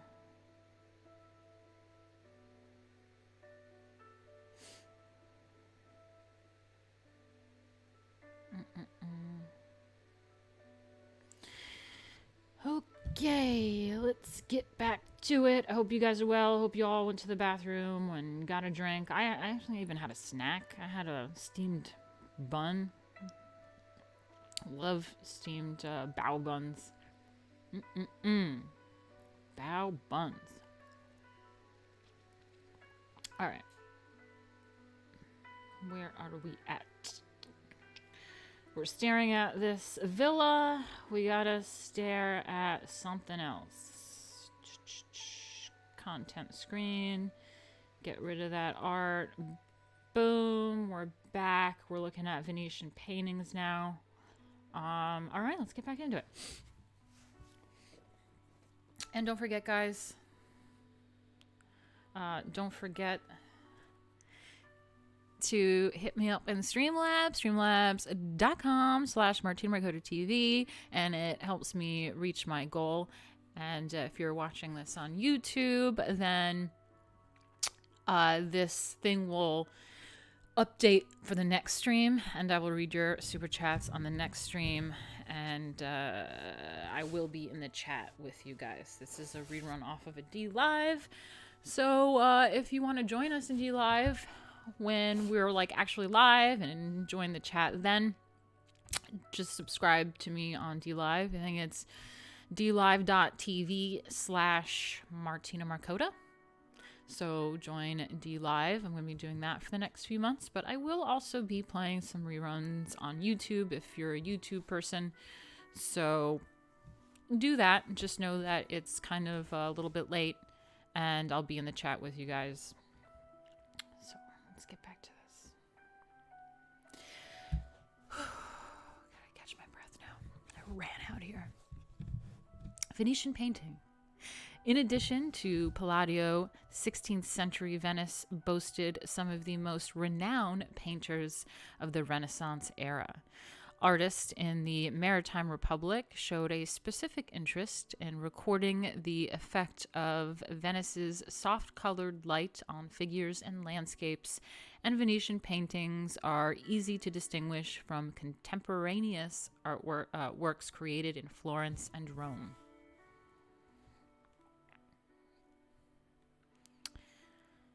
Then we have Giovanni Bellini. One artist who contributed significantly to creating the high Renaissance painting style in Venice was Giovanni Bellini. Circa 1430 to 1516. What? Is that for real? Who favored the new medium of oil paint developed in 15th century Flanders. See Tempera and Oil Painting, Chapter 8, page 219. We went over that. I remember that. This more flexible medium has a wider color range than earlier tempera or fresco. Yeah, the tempera paintings were very flat, and the oil they were able to build upon, layer by layer by layer, and create a lot of depth, and also create the concept of the space between figures, or the foreground and the background, which created kind of like that haze. You naturally see a haze, like things look, mountains are bluer in the background and stuff like that because of all the air particles, H2O and all the air. What's going on here? Okay. Final Rose? Cancel culture claims its next victim as Bachelor host steps down. What did he do? I've never watched that show. Okay, that's some news for you. Okay. Venetian oil painting became the great complement. Sorry, I just forgot how to read for a second. Venetian oil painting became the great complement of the painting schools of Florence and Rome. Bellini earned great recognition for his many Madonnas, especially his monumental altarpieces of the Sacra Convenzione, the Holy Conversation type. In the, not saying it again, the Holy Conversation, which gained wide popularity as a theme for religious paintings from the middle of the 15th century on, saints from different epochs occupy the same space and seem to converse either with each other or others with the audience. Raphael employed much of the same conceit in his School of Athens, which we saw in the last stream, in which he assembled Greek philosophers of different eras. Bellini carried on the tradition in one of his earliest major commissions, the San Zaccaria altarpiece. So that's this 917 piece here. Let's get the art up. Hold on 1 second. What's going on here? What? Are you fucking kidding me? Did I not capture all of the artwork? Please tell me I captured all the artwork, not just the architecture. God damn it, I fucked up today. Okay, I captured all of it. I don't know what's going on here.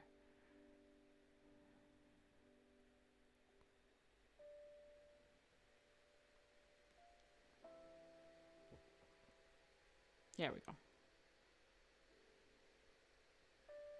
All right, we got this baby. Very nice.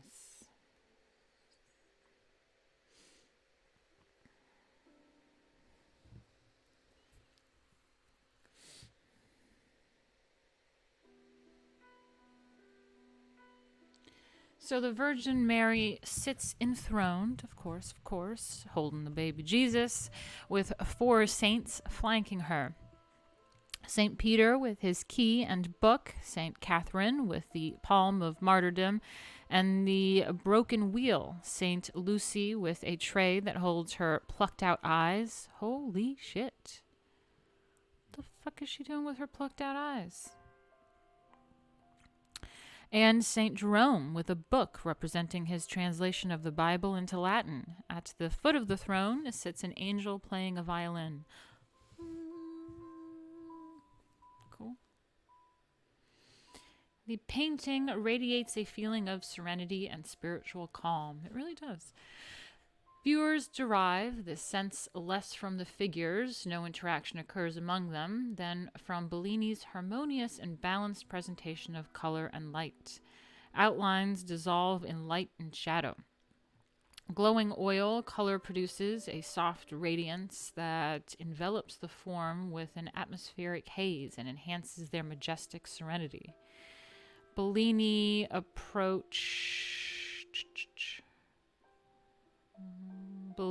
approach to painting differed sharply from that of his Central Italian contemporaries. Color was the primary instrument of Bellini and his Venetian successors, whereas the Florentines and Romans focused on sculpturesque forms. I love sculpturesque forms. Scholars often distill the contrast between these two approaches down to colorito, colored or painted.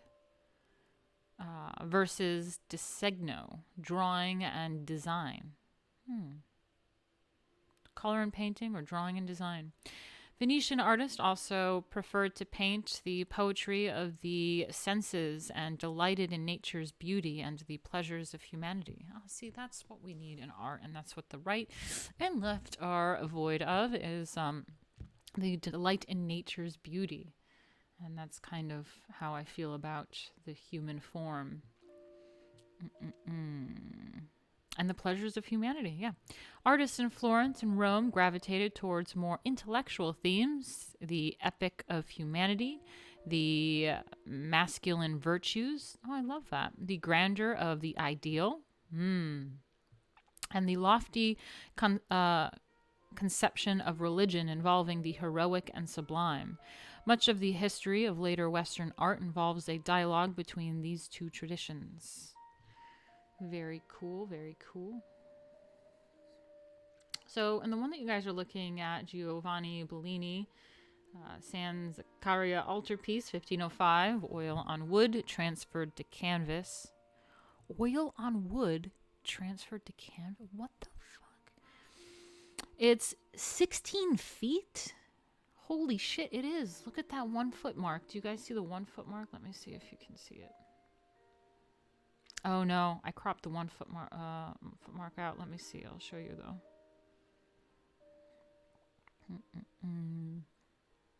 No, I can't show you. Well, basically 1 feet is barely up to that guy on the right reading the book, barely up to his feet. It's just about over the checkered floor. That's 1 foot. So this thing is fucking huge. 16 feet 5.5 inches by 7 feet 9 inches. San Zaccaria, Venice.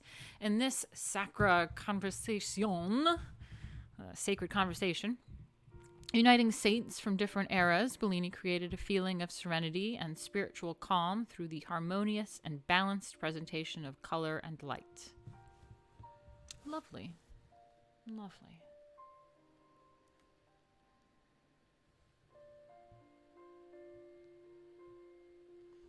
Yeah, that's true. Hey, Robert Romano. Nice to see you. He says, the choice of bright colored togas ties together what might otherwise be a dull composition.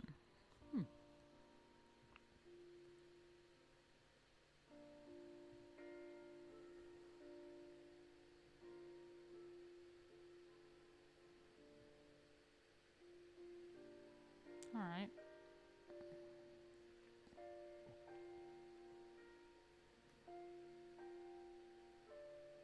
Let me bring you back to where I'm at here.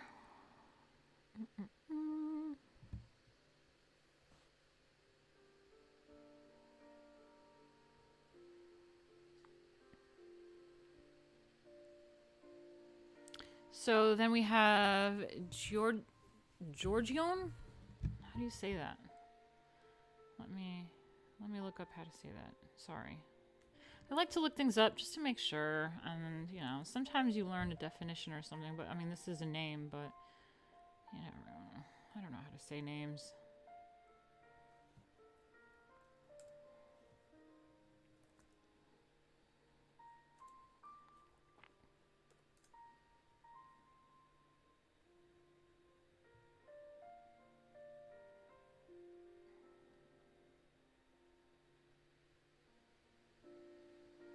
PronounceNames.com.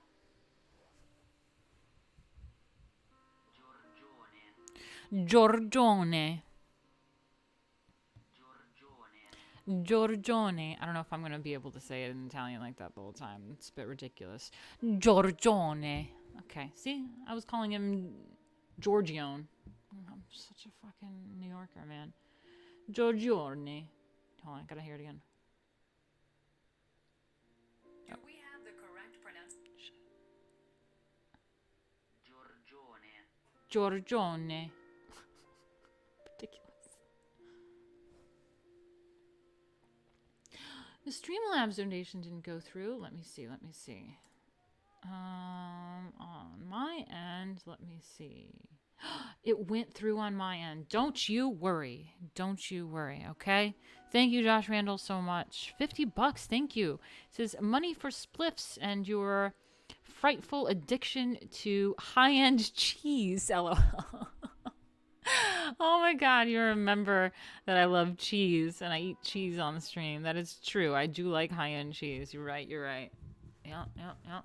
Thank you so much. It's really, really kind of you. I don't know why the Streamlabs is not working. Let me just check it. The widget is there. Streamlabs is open. I don't know, man. I don't know. But let me just do the alert box for you. Let's do the alert. We got donations, and we got a $50 donation. So let me do a test one. This is for Josh Randall. Thank you so much. There we go. Didn't make a noise. I don't know why, but we got the cheese pizza.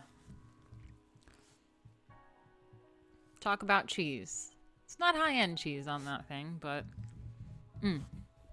love cheese. So funny.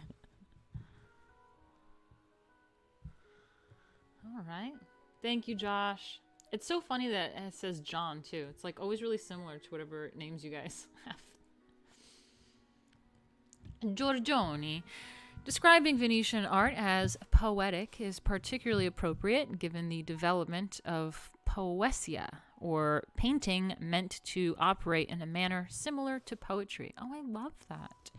Both classical and Renaissance poetry inspired Venetian artists, and their paintings focused on the lyrical and sensual. Oh, it's like Lady Alchemy. Thus, in many Venetian artworks, discerning concrete narratives or subjects in the traditional sense is virtually impossible. The Venetian artist who deserves much of the credit for developing poesia-style painting was Giorgione da Castelfranco, 1477 to 1510. Vasari reported that Giorgione was an accomplished lutenist and singer. What the fuck? Lutenist. I'm surprised. I'm a classical musician, I suppose. I guess you could say. I know how to play the flute and clarinet and read music, and did all those competitions and everything. Played Rhapsody in Blue and all that. And I don't know what the lieutenant is. Let me see what instrument that is. Google. Let's see, Luton.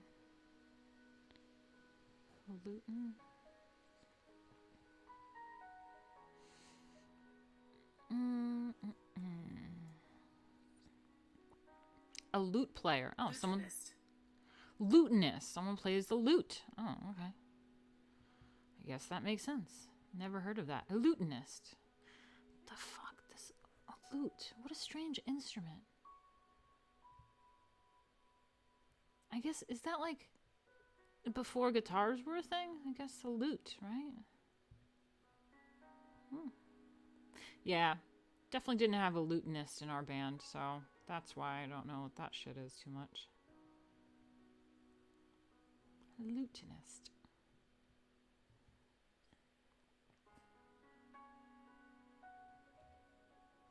Okay, let's get back to it. Sorry. All right, so Vasari reported that Giorgione was accomplished a lutenist and singer, and adjectives from poetry and music seem best suited for describing the pastoral air and muted chords of his work. Pastoral air and muted chords. Okay. Giorgione's so-called Pastoral Symphony, 918. Okay, I gotta show you guys this. It's quite beautiful, actually. Quite beautiful. Oh, that's not it. Hold up. Oh, maybe it is actually. Hold on. Yes, that is it. 918. Oops. There we go. So... oh, shit.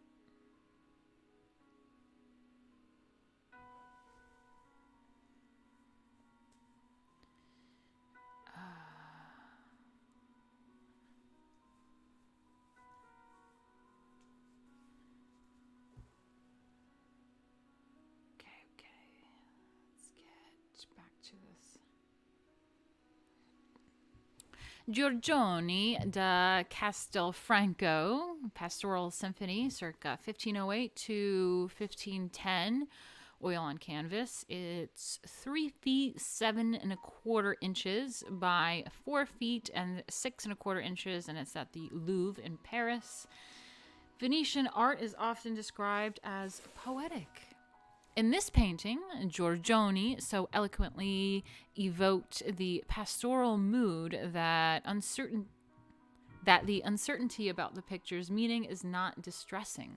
The mood and rich color are enough. All right, so we got a bunch of, nude ladies just hanging around with dudes playing the lute, and they're looking at each other, talking to each other there. I like it. There's something about it that I like. It reminds me of the digital paintings that I make. It's that canvas and the muted colors. I like it.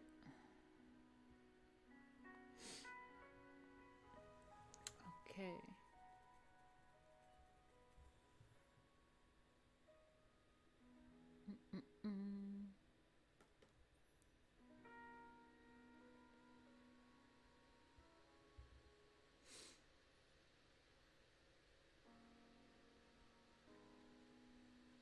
Mystical pizza kith. It's funny. Okay, let's get back to it.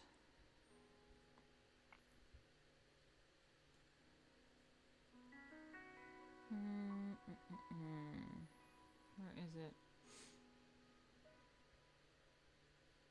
Sorry, I get lost where we're supposed to be. Okay, Giorgione. Okay. Giorgione's so-called Pastoral Symphony. This one that I believe you are looking at. Let me just make sure. Yes. I like the muted colors. Some believe it as an early work by his student, Titian.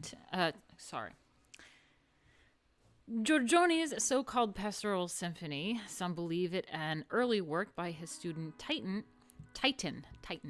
Exemplifies poestia. Out of dense shadow emerge the soft forms of figures and landscape. Giorgione cast a mood of tranquil reverie and dreaminess over the entire scene, evoking the landscape of a lost but never forgotten paradise. The theme is enigmatic as the lighting. Two nude women, degenerate. Two nude women, accompanied by two clothed young men, occupy the rich, abundant landscape through which a shepherd passes.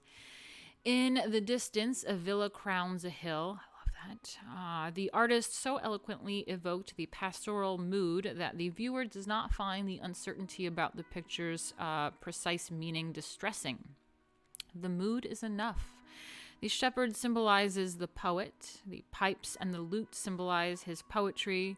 The two women accompanying the young men may be thought of as their invisible inspiration, their muses. Oh my God, I love that. Totally. Absolutely. Totally get that. One turns to lift water from the sacred well of poetic inspiration. The voluptuous bodies of the women, softly modulate by the smoky shadow, become the standard in Venetian art. The fullness of their figures contributes to their effect as poetic personifications of nature's abundance.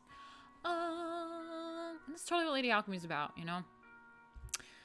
Just poetic, feminine abundance, nature. Yes. Okay, I love it. So, yeah, we read that already. Cool. Let's just flip over to this 1 second as I read.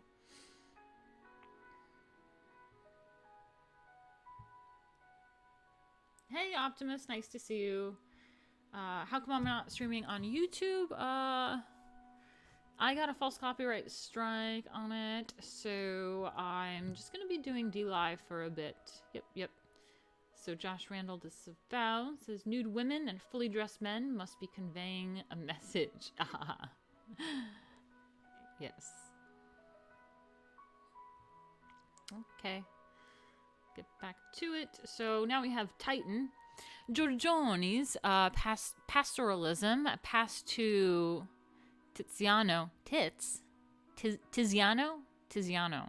Vaselli, called Titan. Yeah, it's Titan. Circa 1490 to 1576 in English. Titan was a supreme colorist and most extraordinary and prolific of the great Venetian painters. His remarkable coloristic sense and ability to convey light through color emerge in a major altarpiece, Assumption of the Virgin. I love that. Okay, this one's really fucking cool too. Okay, let's see this figure. Let me get it out real quick. Oh shoot, I forget to kind of do some close-ups of things. I did want to close up a few of these pictures. Hold up. Let's just go back to this one real quick. And just kind of look into things. So we have the dudes kind of looking at each other playing this lute. We got the nude women's. Wow, those are some voluptuous figures. That's what I call a flat butt. She's yeah, okay, nice. And then we got the villa on the hill. Very nice, very nice. I love these muted colors. It's lovely. If we can just back up for a second, I forgot to zoom in. Oh, we got the shepherd over here. Okay, cool. That represents the poet. I just want to back up a bit because I forgot to zoom in on some of the other pictures that were quite lovely, like this one with the baby Jesus and someone playing the violin. That looks like a huge violin. I'm not sure that's a violin. I'm not even sure that's a viola, which is, I think, a bigger violin, if I'm correct. I think it's a bigger one. All right.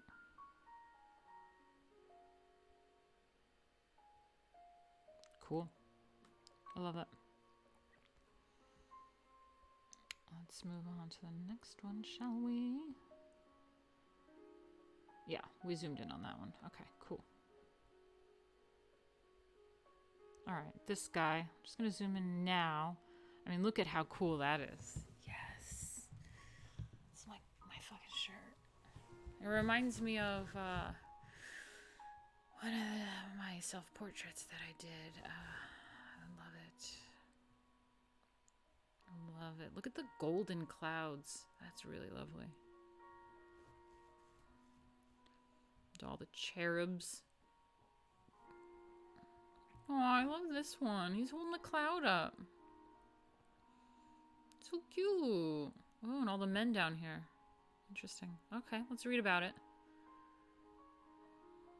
Let's read about it.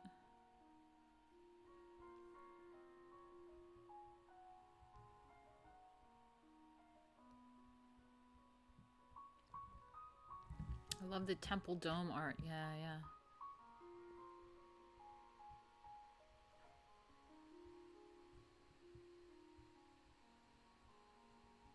Okay.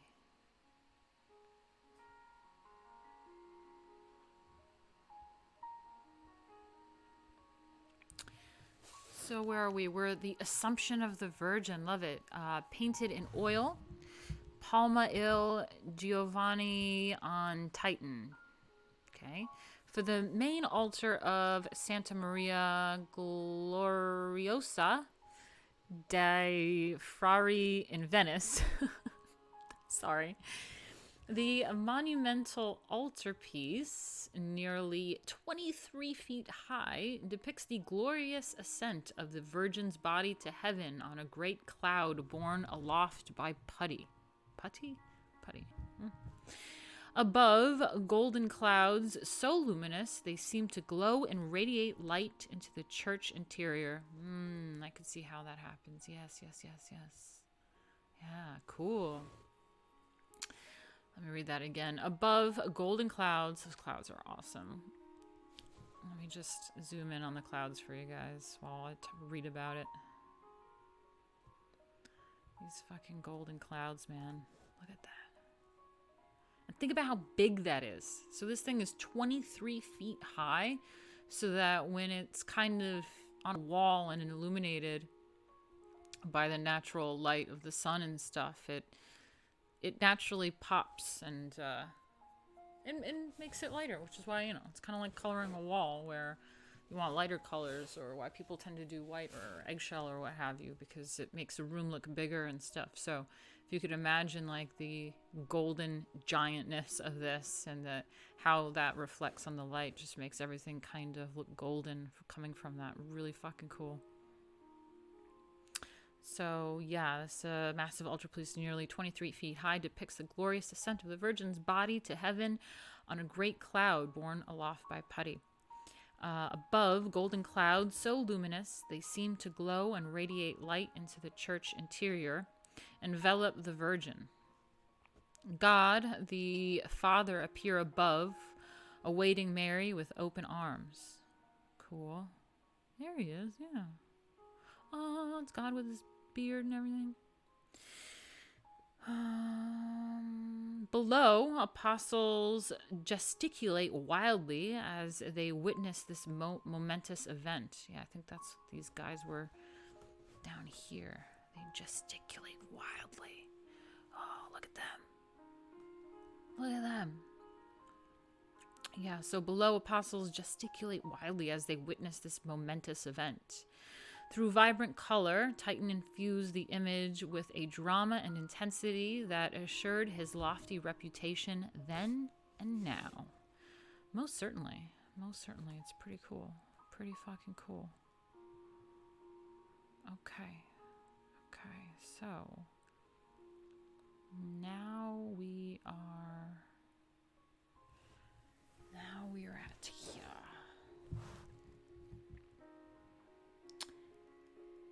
Let me just leave this up for a second while I kind of read what's going on with you guys. Let me back it up a bit. They gesticulate wildly as she ascends to heaven. That's pretty dope pic. It really is. I love it. I love it.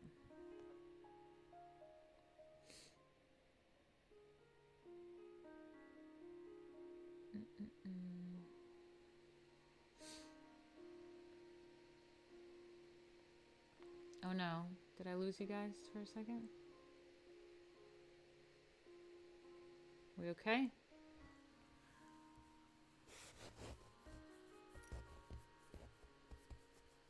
Alright, waiting to see the screen kind of go back to normal.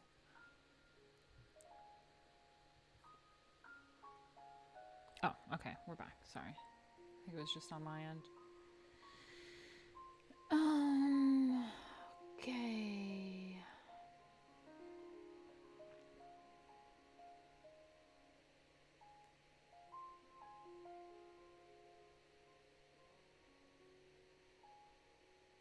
Thanks, Randy Marsh, for following. I really appreciate that. Thanks. I hope you guys enjoy yourselves. And the chat is awesome.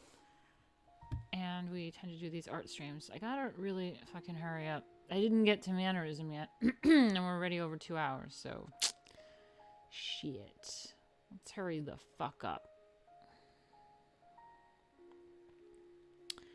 So, what do we got next? What do we have next? Ah! We got Olympia.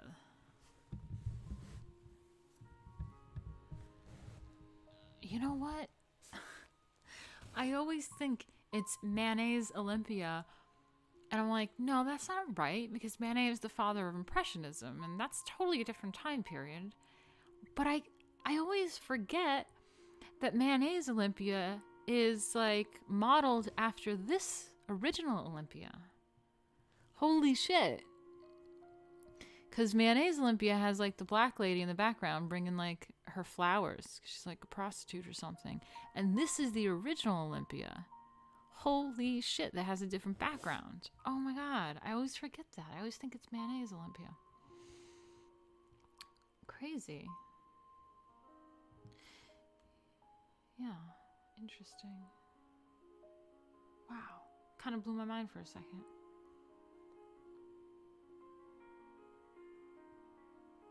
Oh yeah, I forgot to read this little bit about this Titan, the Assumption of the Virgin one, real quick. It's 1516 to 1518, oil on wood, 22 feet high and 7.5 inches by 11 feet and 10 inches. Santa Maria Gloriosa di Frari in Venice.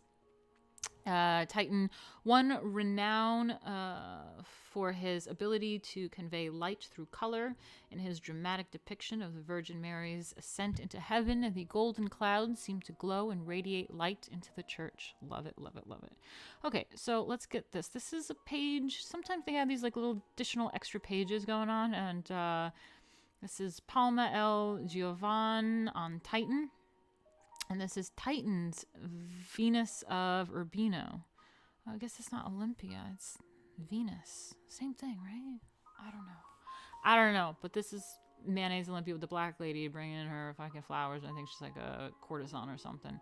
But that's what it's modeled after. This is the original one. So, yeah. Yep. Oh, I love that color green. Yes.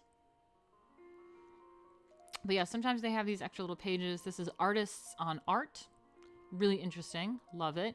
So let's read a little bit about this. Palma el Giovane on Titan. Okay. An important change in art occurring in Titan's time was the almost universal adoption of canvas. I love canvas. With its rough textured surface in place of wood panels for paintings. Titan's work established oil color on canvas as the typical medium of the Western pictorial tradition thereafter.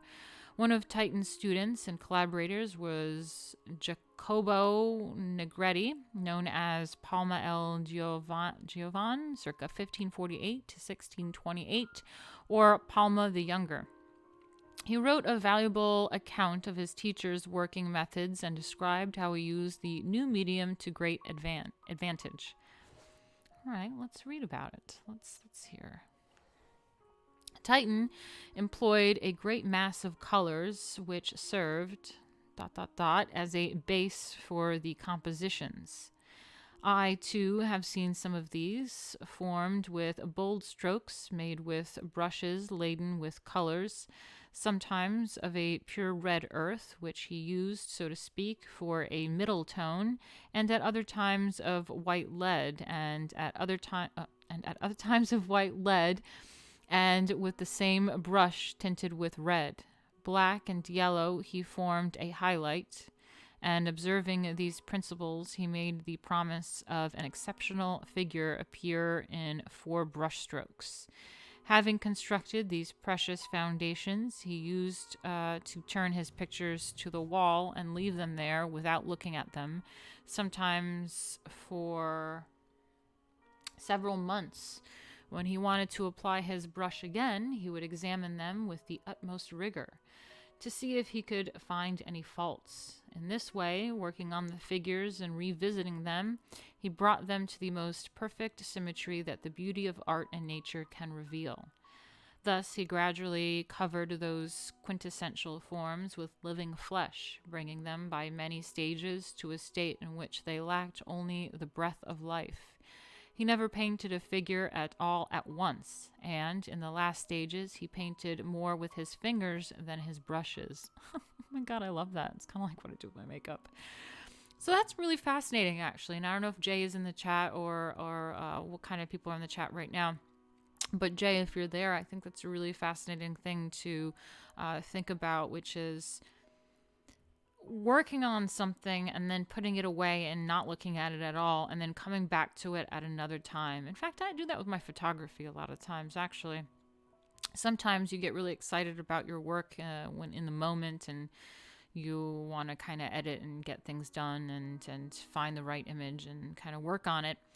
But sometimes you revisit it after not looking at it for a long period of time, and kind of see it in a different light. Sometimes I pick a totally different image that I didn't put in my original pickings. I'm like, why did I pick this picture? Like, this picture is the picture. This is the one. And I didn't even notice it the first time around. I didn't pick it as one of the ones to edit. So it's a really interesting and really good concept to think about if you're an artist to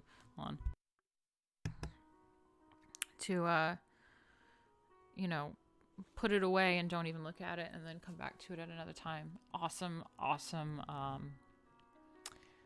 what is it called? Tip. Okay, so what is this asterisk? Oh, the asterisk is quoted in Francesco Valcanover, An Introduction to Titan, in Titan, Prince of Painters, Venice, Marsillo, 1990. 23 to 24. Cool. Awesome. Thank you for that. And then we have Titan, Venus of Urbino.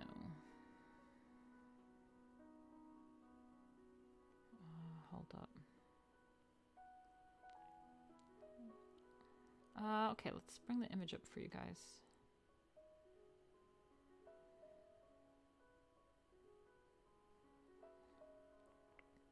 There you go. There's the full picture.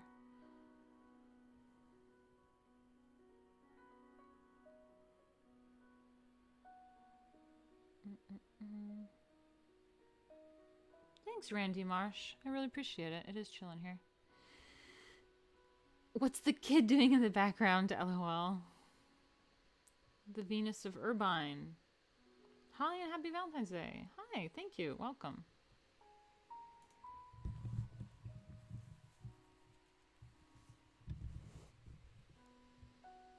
Okay. Getting back to it. We have Titan, Venus of Urbino, 1538, oil on canvas. It's 3 feet and 11 inches by 5 feet and 5 inches. It's at the Galleria degli Uffizi in Florence. Sorry, guys. Titan established oil-based pigments on canvas as the preferred painting medium in Western art. Here, he also set the standard for representations of the reclining female nude, whether divine or mortal. Oh, how Lady Alchemy. Love it. Love it. Suck it, all you trad LARPers. Fucking suck it. You talk about trad Western art, but then you shit on Lady Alchemy. You don't know what you're talking about, okay? Welcome, new followers. Thank you so much. Thank you, thank you.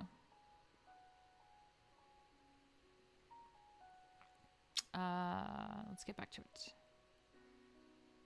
So Venus of Urbino, am I saying that right? In 1538, at the height of his powers, Titan painted the so-called Venus of Urbino for Guidobaldi II, who became the Duke of Urbino the following year. The title, given to the painting later, elevates to the status of classical mythology what is actually a representation of an Italian woman in her bedchamber.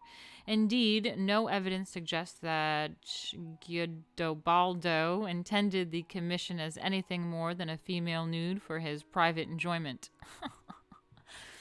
Whether the subject is divine or mortal, Titan based his version on an earlier and pioneering painting of Venus, not illustrated, by Giorgione. Here, Titan established the compositional elements and the standard for painting of the reclining female nude. Regardless of the many variations that ensued, this Venus reclines on the gentle slope of her luxurious pillowed couch, the linear play of the draperies contrasting with her body's sleek, continuous volume. It's very Mannerism to me, too, or maybe I have a short torso, but she's got a long body. I think my legs are longer than hers, though. At her feet is a slumbering lapdog. Behind her, a simple drape both places her figure emphatically in the foreground and frames a vista into the background at the right half of the picture. Yes. Two servants bend over a chest, apparently searching for a garment to clothe Venus. Beyond them, a smaller vista opens into a landscape. Titan masterfully constructed the view back into space and the division of the space into progressively smaller units. Yeah, that's true. It's true. It's very Fibonacci. It's like boom, boom, boom.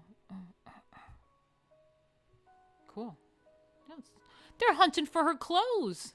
In the background, they're like, this bitch needs some clothes right now. I love it. It's so fucking funny. Hey, Optimus. Thank you. Thank you.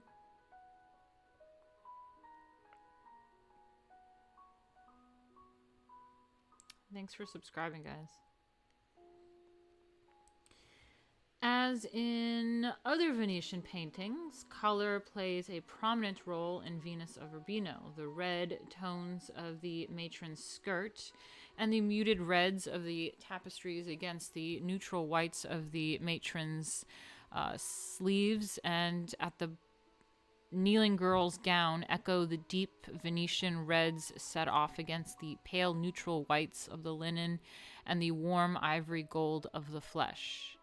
The viewer must study the picture carefully to realize the subtlety of color planning. For instance, the two deep reds in the foreground cushion and the background skirt cushions and in the background skirt play a critical role in the composition as gauge of distance and as indicators of an implied diagonal opposed to the real one of the reclining figure. Here, Titan used color not simply to record surface appearance, but also to organize his placement of forms. Okay, cool. All right, guys, let's check in where we're at right now. Are you guys doing all right? You holding it together, are we?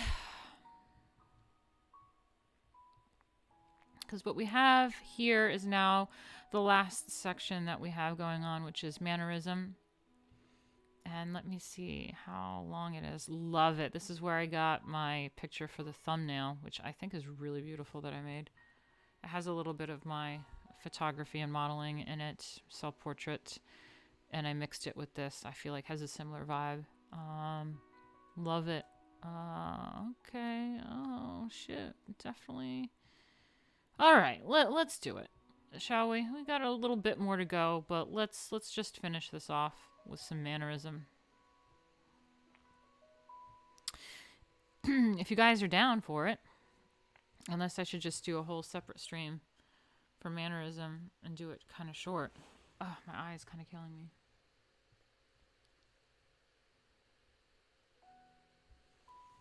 Thank you so much, Optimus. I really appreciate it. I really appreciate you guys' support. I'm holding up okay. God damn it, I think my contacts is bothering me. Or it's the eyelashes. These goddamn eyelashes are like fucking huge. And my eye is bothering me. Whew. How are you guys doing?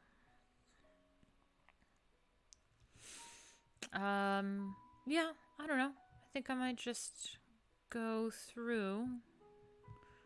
Unless I want to do a... Let me know if you guys want to keep going. You guys enjoying this? Damn it. Now I can feel my, like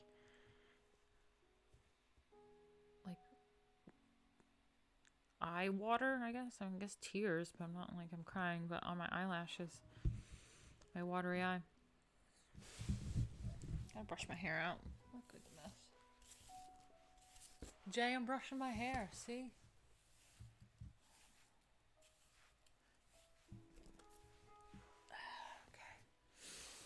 Okay. So, yeah, how are you guys doing? Should I continue? Are you enjoying things? You ready to go into mannerism?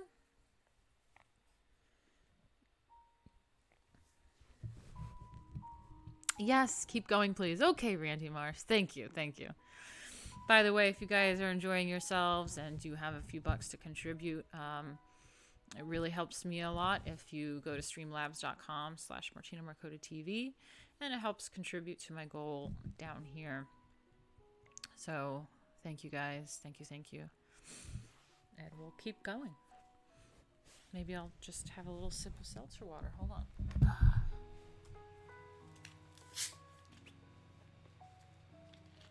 This is fun. Thanks, Josh Randall. Okay, great.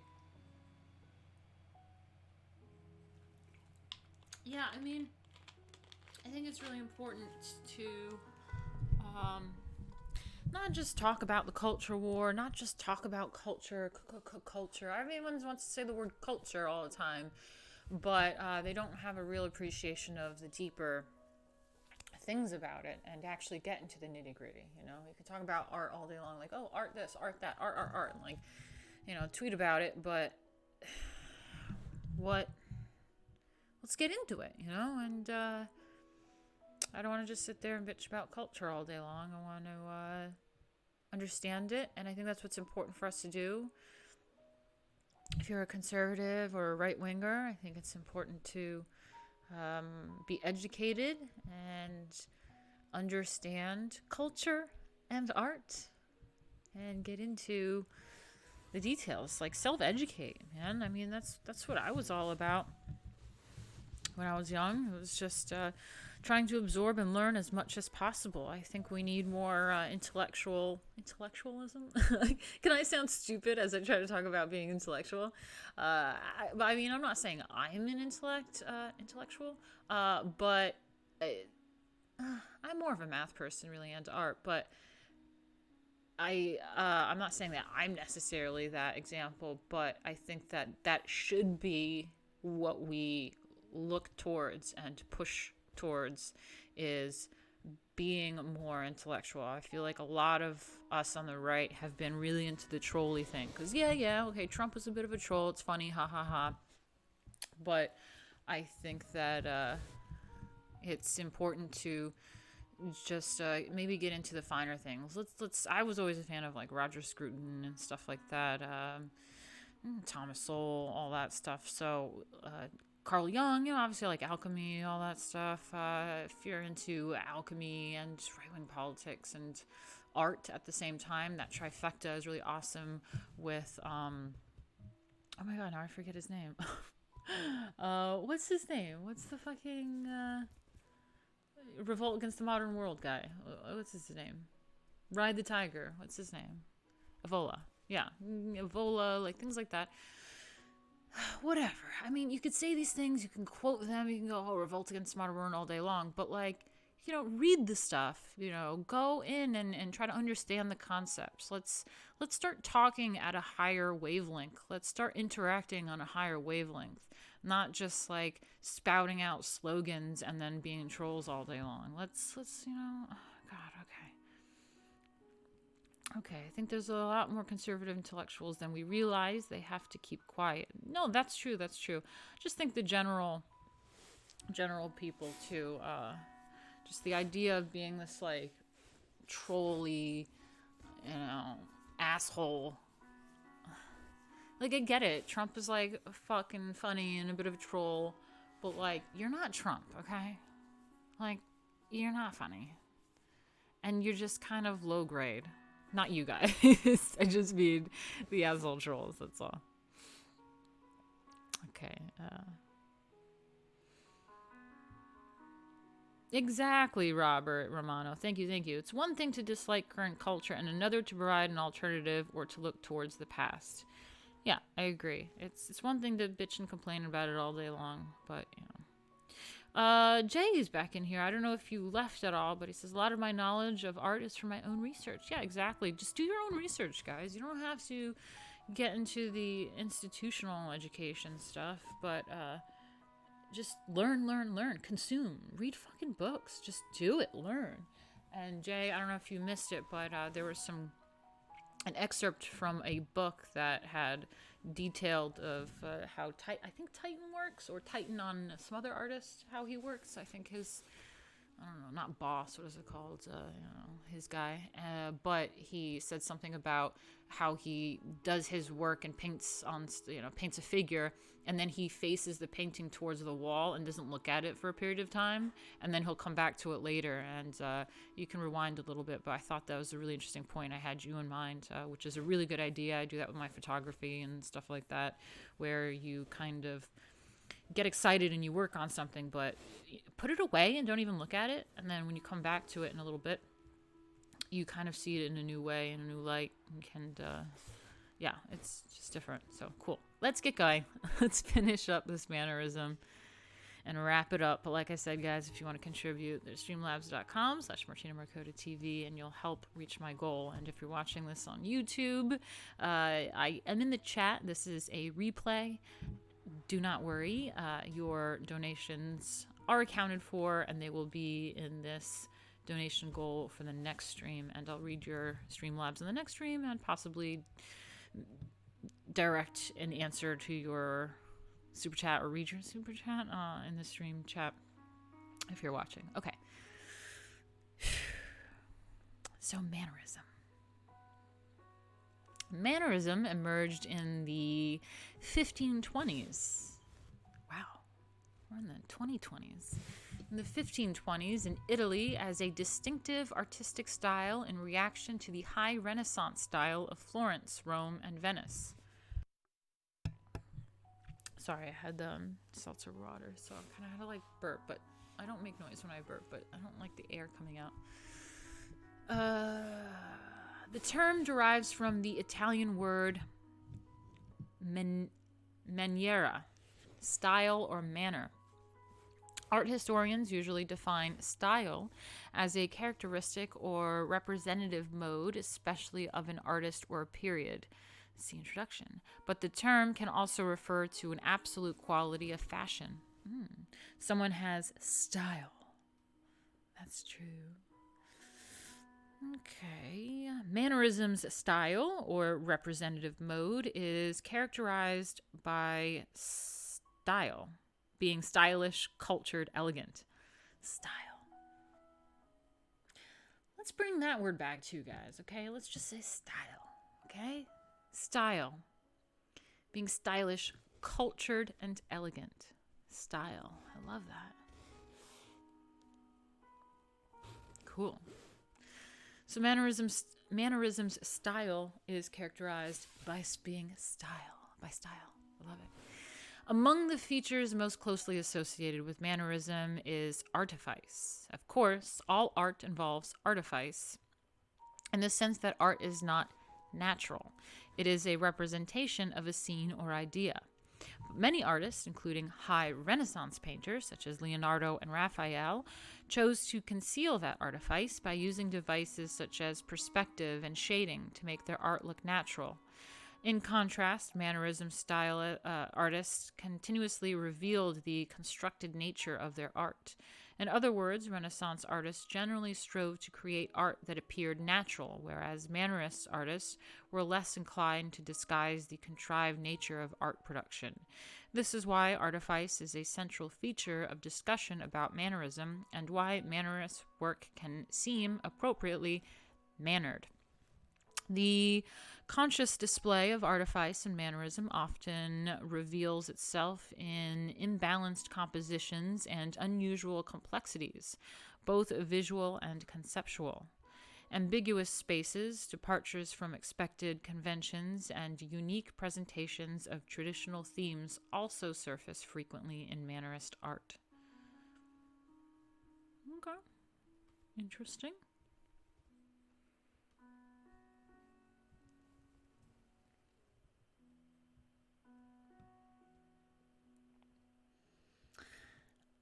Oh man, Jay. Everyone else in the chat is hearing this for the third time. Yeah, maybe if you go back in the chat a little bit, I don't know if you were around, but basically Titan was talking about some, I think his boss or whatever you call it, his fucking apprentice or some shit. No, he's, I don't know, whatever, you know what I mean? He was talking about art on art, and he was talking about how the guy would paint something and then face the painting towards the wall, not look at it for a certain period of time, and then he would come back to it later with fresh eyes. And I was saying that I thought of you when I read about that, because I was like, that's a really good concept. I tend to do that with my photography a lot. I'll come back even years later, but usually you get excited right away when you do a shoot or whatever, and then you kind of want to edit, and you go through and you pick images and you start posting them or whatever. But sometimes if you just put it away and then you kind of revisit your series, you're kind of like, oh my god, like this picture is like, this is the best picture, it's really dope, and I never even noticed it the first time around. I didn't think of that picture as the picture the first time around. So I think that's a really good idea too for you as an artist, as an illustrator, to sometimes maybe put something away and don't look at it, and then when you come back to it, you're like, huh, okay, cool. 777 Jack just followed. Thank you so much. Welcome, guys. Welcome. Okay, let's get back to Mannerism, shall we? So we have Pontormo, Entombment of Christ. Oh, I remember this one. 921. Okay, let's see. 921, Entombment of Christ. Yeah, this one. I mean, the colors are crazy. I mean, it's got like pink in there and everything. Oh, wait. You guys can't see it. My bad. There you go. Okay. Let's have a close-up look real quick, shall we? Like, look at the pinks. And the neons. Like, it's kind of, it kind of has like a synthy vibe to this. I swear to God. It's got neon in it. The Entombment of Christ. That guy's like, man, he's heavy.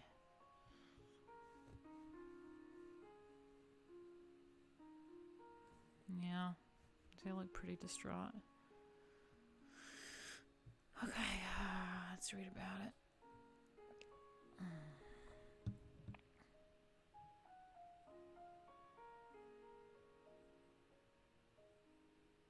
Yeah, it does look futuristic with the colors. I mean, it's really interesting. Okay, let's read about it a little bit. This is Jacopo da Pontormo, Entombment of... The word entombment is like Entombment of Christ.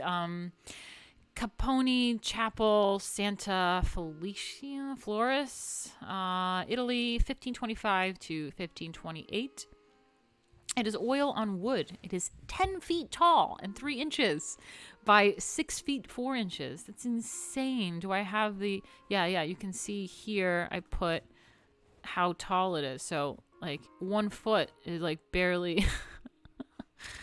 It's like, oh my god. You see, that's the key. The key there. Holy shit. It's pretty big. That's the scale right here. It's 1 foot. Alright. So, Mannerist painters such as this one represented a departure from the compositions of the earlier Renaissance, High Renaissance. Instead of concentrating masses in the center of the painting, Pontormo left a void. Got a little cloud in that void. I don't know. Okay, so this Entombment of Christ by Jacobi da Pontormo, 1494 to 1557, exhibits almost all the stylistic features characteristic of Mannerism's early phase. Painters had frequently depicted this subject, and Pontormo exploited viewers' familiarity with it by playing off their expectations. For example, he omitted from the painting both the cross and Christ's tomb. Instead of presenting the action as occurring across the perpendicular picture plan, as artists such as Rogier van der Weyden, that was amazing back then, had done in their paintings of the scene, Pontormo rotated the conventional figure groups along a vertical axis. As a result, the Virgin Mary falls back away from the viewer as she releases her head's son. Unlike high Renaissance artists who had concentrated their masses in the center of the painting, Pontormo left a void. This emptiness accentuates the grouping of hands that fill that hole, calling attention to the void. Let me see. Okay. Okay, I see it. Yeah, in the center there is a void. Yeah, I see it. Okay, yeah. Huh. Usually it'd be directly in the center, but yeah, okay, interesting. Okay, so this emptiness accentuates the grouping of hands that fill that hole, calling attention to the void, symbolic of loss and grief. In another departure from the norm, the Mannerist artist depicted the figures with curiously anxious glances cast in all directions. The bearded young man at the upper right is probably a self-portrait. Oh my god, I have to see. Oh my god. Let me see. This guy. Hey, Pontormo, what are you doing there? Put yourself in there. You're like Major Gruber, putting yourself into the painting. Okay.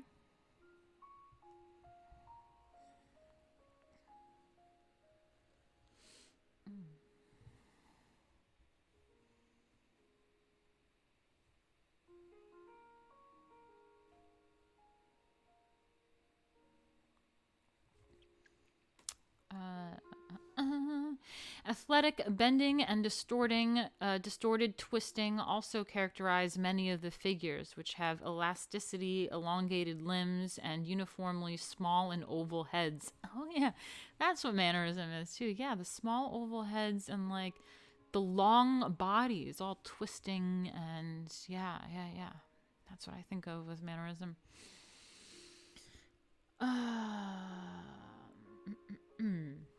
The contrasting colors, primarily light blues and pinks, add to the dynamicism and complexity of the work. The painting breaks sharply from the balanced, harmonious, structured compositions of earlier Renaissance. Indeed.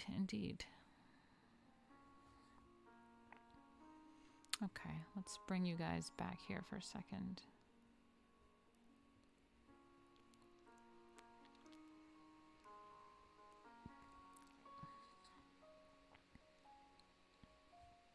So now we're getting to here.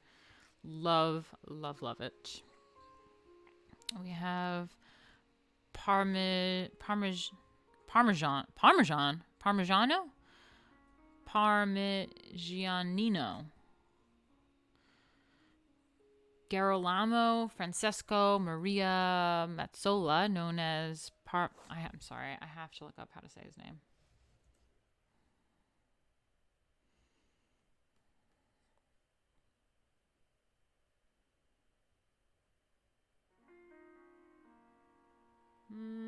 Missing mouse again.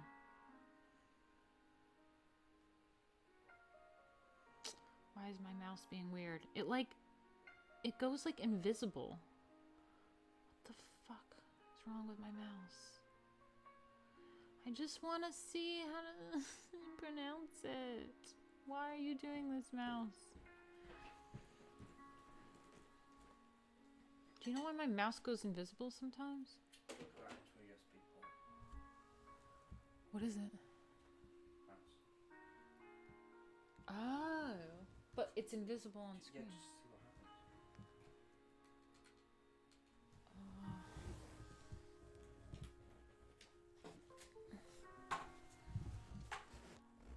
Yeah, wait, give me. Yeah, it's just the cursor is invisible. That's my point. Is it still invisible? Yeah. I don't know. Damn it. Come on, mouse. Do I have to, like, eject it? Jack?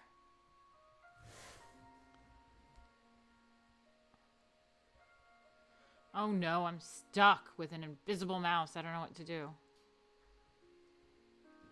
Do I have to eject it, or can I just pull it out?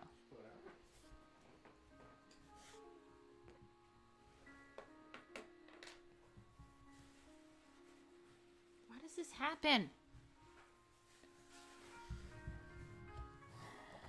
just want to get through Mannerism, and I can't. Let me see. Why? Oh, no. I'm stuck with an invisible mouse. I don't know what to do. I'm stuck. Oh, my God. Invisible mouse. I don't know what to do. Do I have to eject it? Why does my cursor go invisible? Not the first to ask this.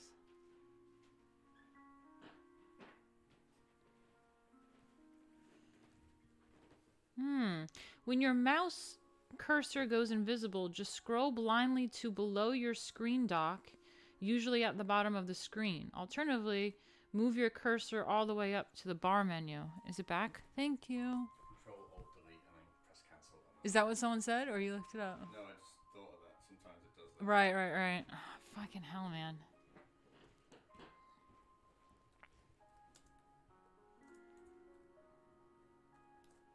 Sorry, guys.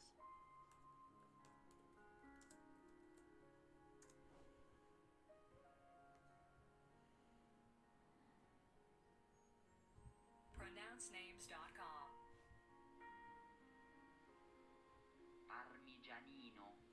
Parmigianino. Parmigianino. Sounds like a song. Parmigianino. Parmigianino. Do we have the correct pronunciation? I don't know, bitch. I don't know.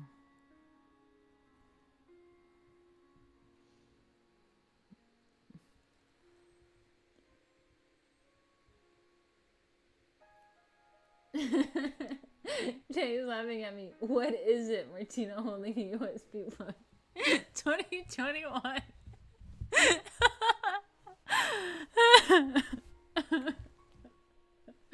He gave me this thing and he's like, put this in your computer. I'm like, what is it? Ridiculous. Parmigianino. Do I eject it?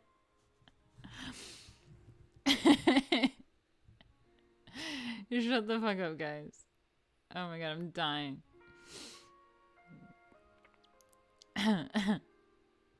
Okay, Parmigianino. Let's get back to this. Shut the fuck up. Parmigianino achieved in his best-known work, Madonna with the Long Neck. Oh my god. That sounds like another song. Madonna with the Long Neck. The stylish elegance. Let me bring it to you guys. Let me show you guys. Okay. Madonna with the Long Neck. Definitely sounds like another kind of like rap or something. Yeah, the elongated figures. That's mannerisms. That's mannerisms.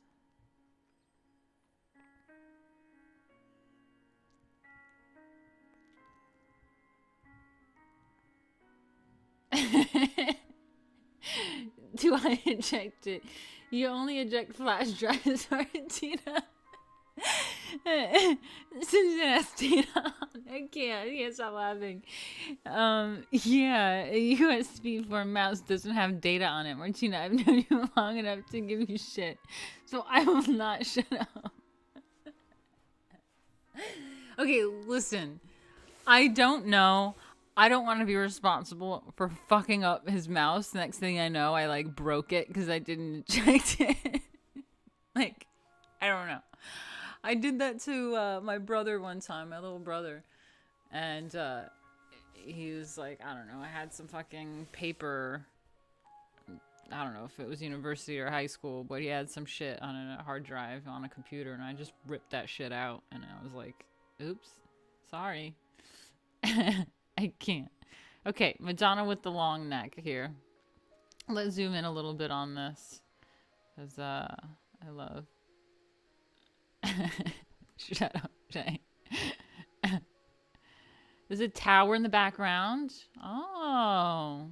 Jay. Oh, no, it's not. What? It's a column that goes nowhere. What the fuck is with this column? This little miniature person.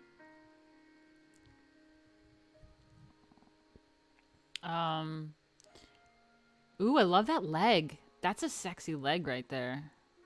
Yes, all about that leg. That's hot. That is hot, that chick. Cool. Oh yeah, this baby is like really long and giant too. That leg. That's a hot leg. Yes. I love that pose. I do that all the time in my pictures. My selfies. Yeah, it's a... Yeah, man. Okay. And you see how big it is because this is the, you know, 1 foot goes up to her calf.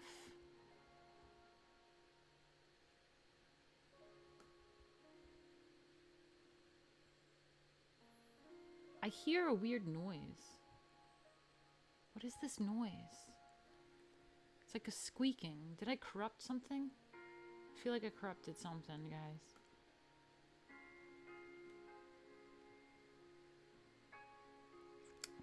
Giant Squid just donated 5 lemons. Thank you so much for the lemons, buddy. Appreciate it. Oh, I think I have something to do with this chest, too, don't I? Do I have to do this chest? Do I press it?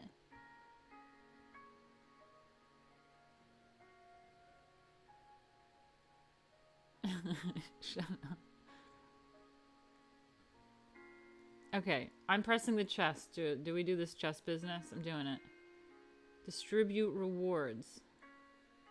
I don't know how to do it. The more your viewers engage in your channel, the more lemon the chest accumulates. I have 142.6. Distribute rewards. Do I do that? Alright, I'm pressing distribute rewards, okay? You are now distributing the rewards. I hear squeaking, I swear to God. Let me turn this piano off for a second. Alright, 18, 17.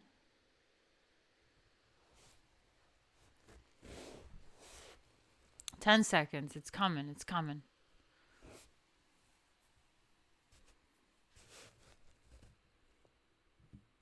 Ooh, I got an ice cream. Thank you. Alrighty.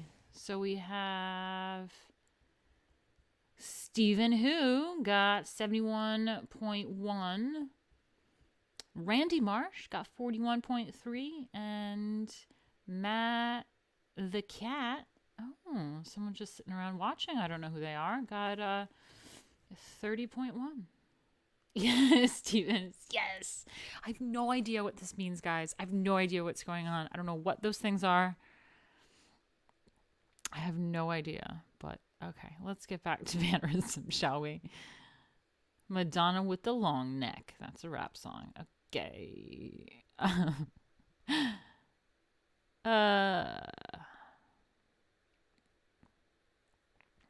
So this is from Baiardi Chapel, Santa Maria di Serve, Parma, Italy, 1534 to 1540. Oil on wood, 7 feet 1 inch by 4 feet 4 inches, and it's at the Galleria degli Uffizi in Florence. Parmigiano's Madonna displays the stylish elegance that was a principal aim of Mannerism. Mary had a small oval head, a long slender neck, attenuated hands, and a sinuous body. What's with her hands? Oh yeah, nice. I miss my long nails. Okay, so what do we have? The stylish elegance that was principal aim of Mannerism. Parmigiano. Oh, I forgot how to say it already.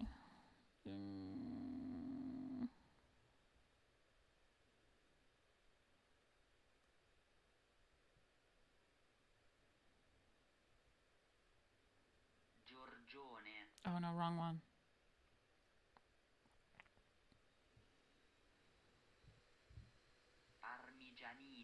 Parmigianino. Oh, yeah, that's right. Parmigianino. Okay, Parmigianino. Okay. Ooh, we got the piano. We need the piano back on. It's too quiet. Parmigianino.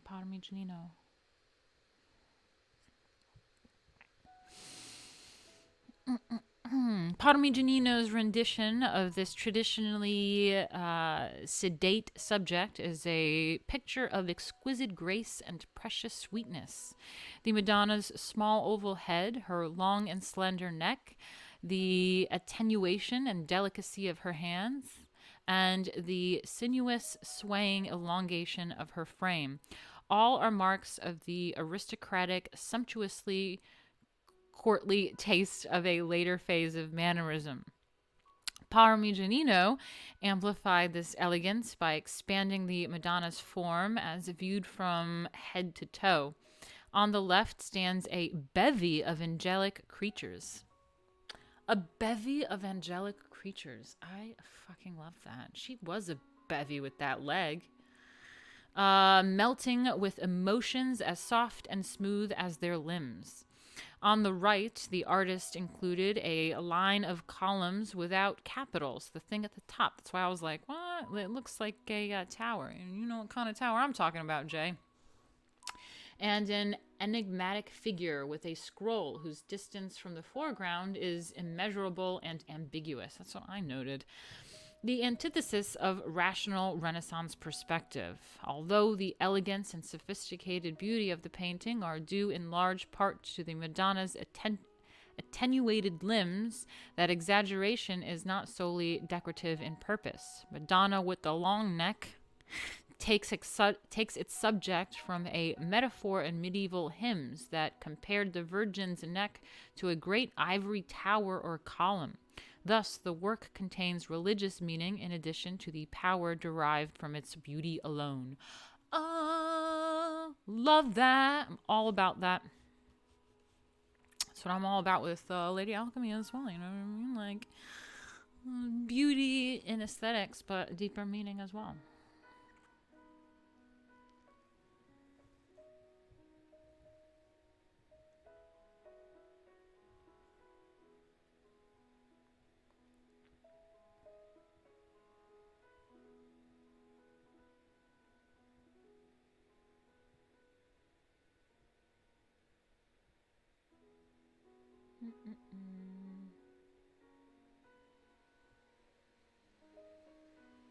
Sorry, just reading your guys' comments. Night Gang TV time. That's right. That's right.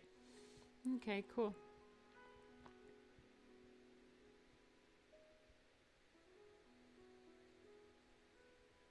Get back to it. So now we have Bronzino. Pontormo's pupil, Angolo di Cosimo, called Bronzino, 1503 to 1572, painted Venus, Cupid, Folly, and Time. Figure 923. Oh, I love that one. Yes. Okay, let's bring it up for you guys on screen here.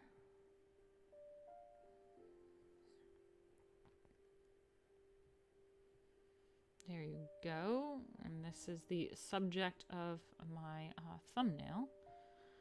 I don't know if you guys saw it, but it's awesome. Love it. Love it, love it.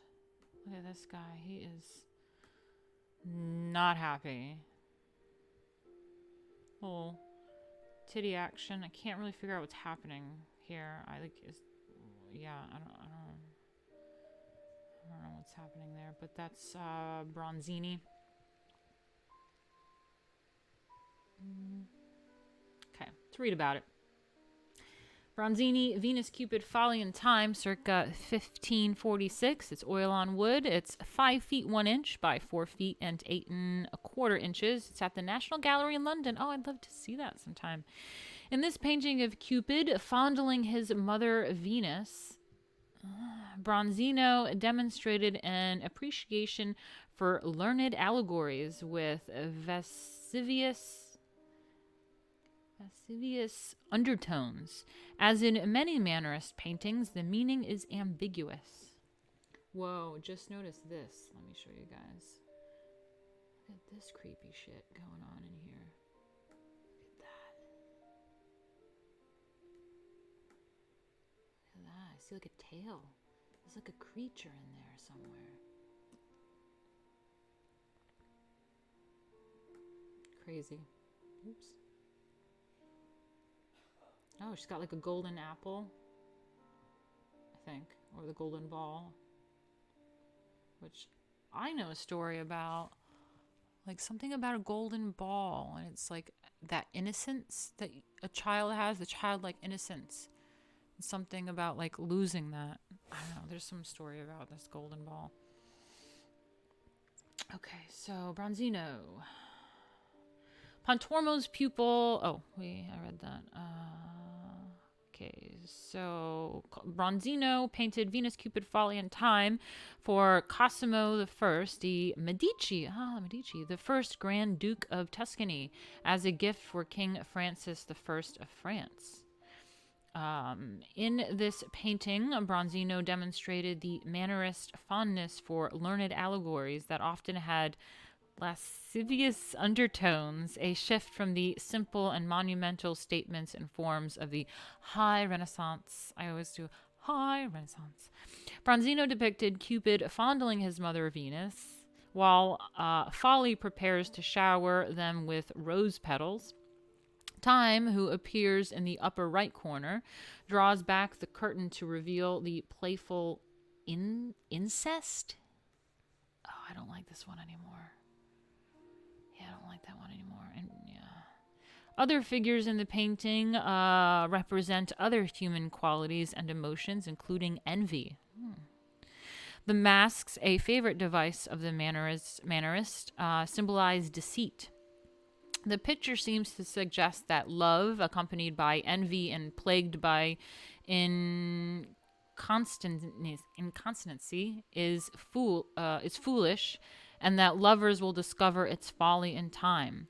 But as many forgetting how to read again.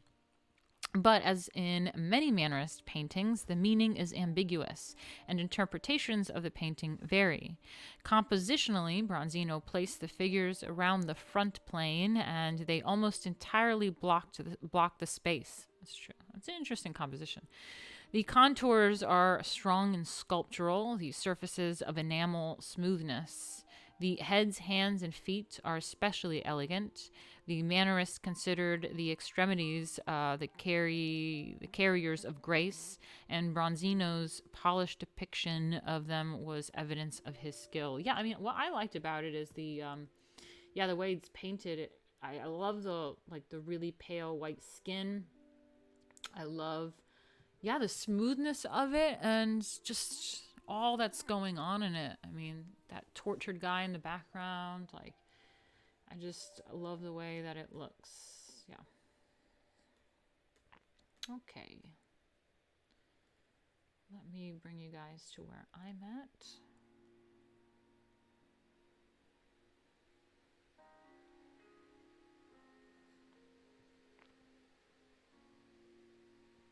Thank you, Giant Squid. Love you guys too. Got a diamond. Wow. Thank you. How do I like DLive so far? I mean, I haven't been, DLive informed me that I haven't been streaming on it in 9 months. It's been almost a year since I used DLive, which is wild. It's not so bad. I do kind of like it because YouTube is kind of a bitch at times. I like it. The original Raging Pink Wojak. That's so true. Odin said, mother fondling, please no. Yeah, I agree.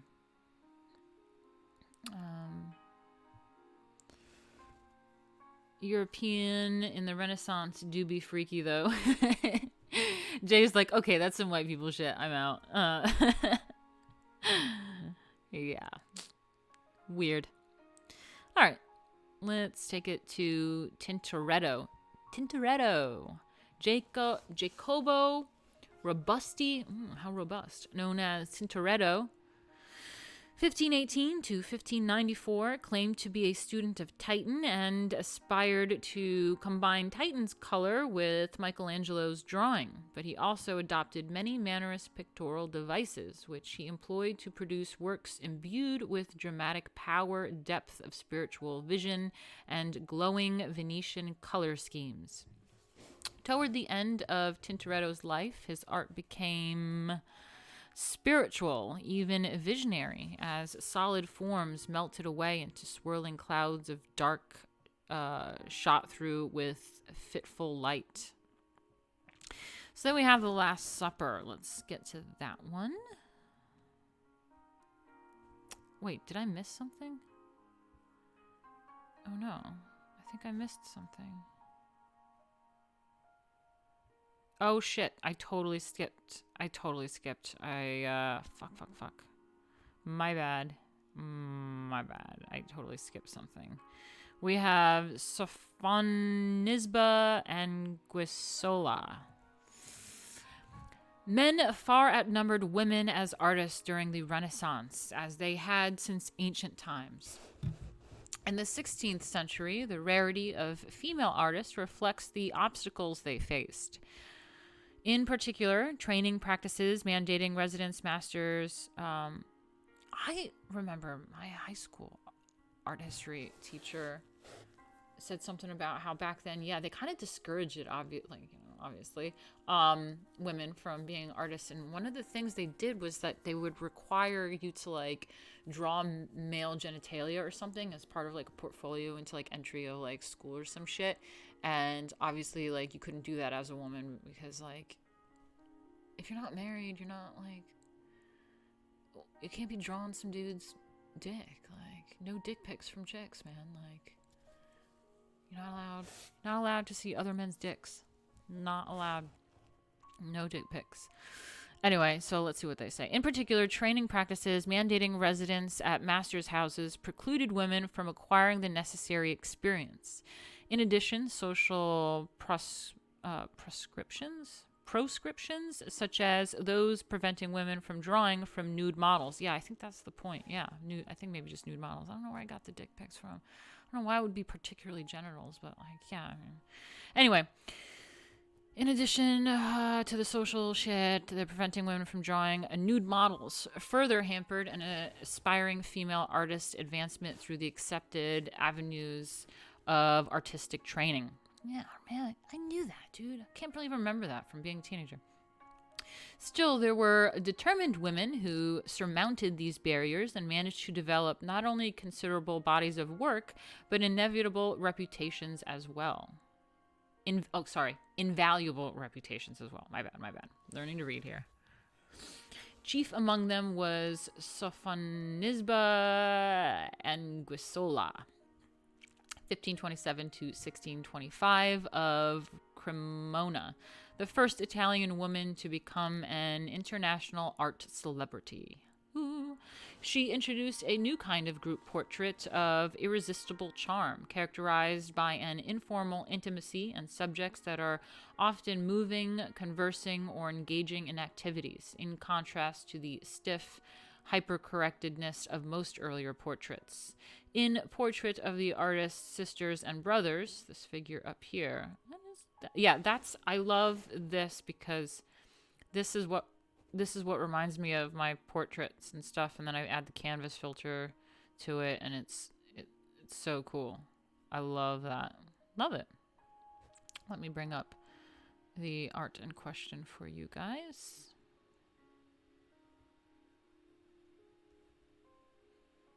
Hold on a second.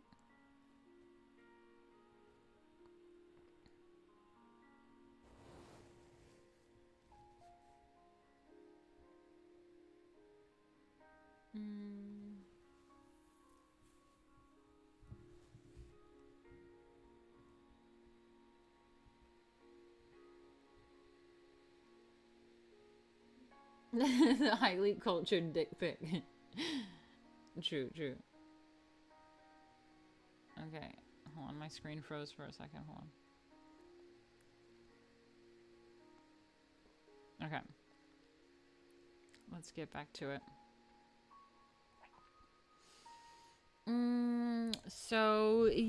This portrait of the artist's sisters and brothers, circa 1555, oil on wood, is 2 feet 5 1/4 inches by 3 feet 1.5 inches.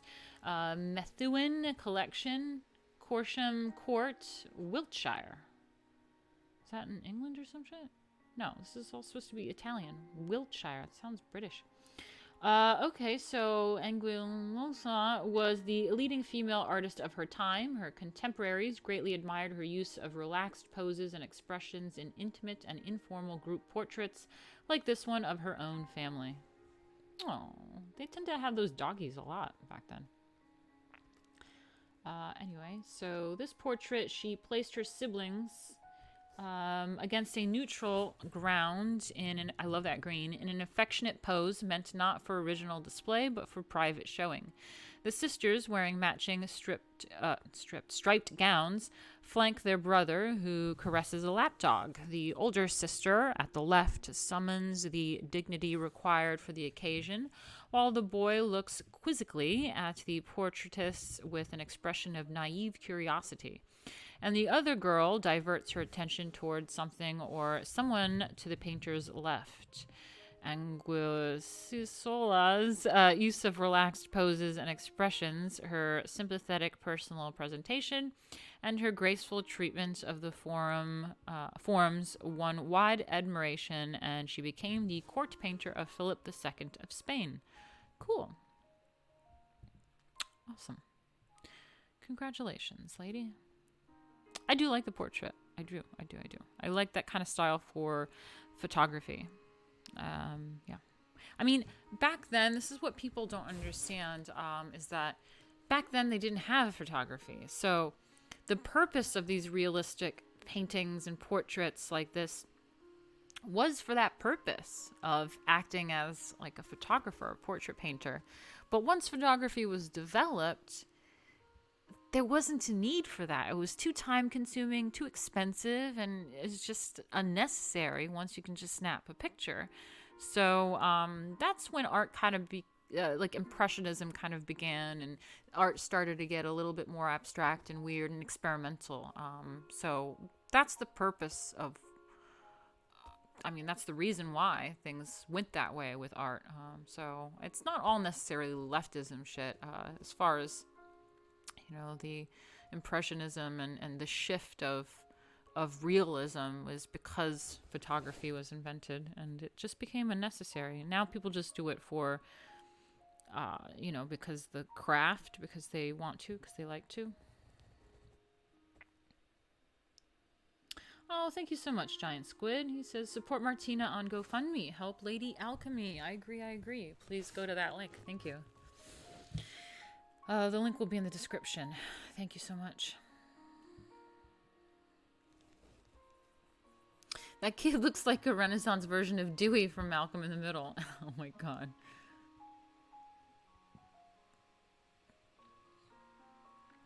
All right.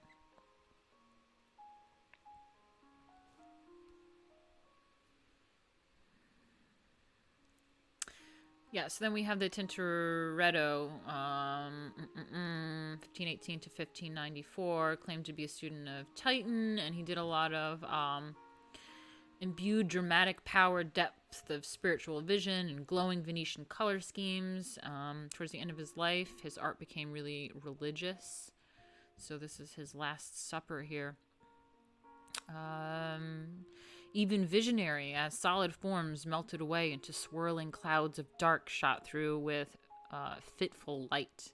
Yeah, that's pretty fucking dramatic there. Let me get this picture up for you guys.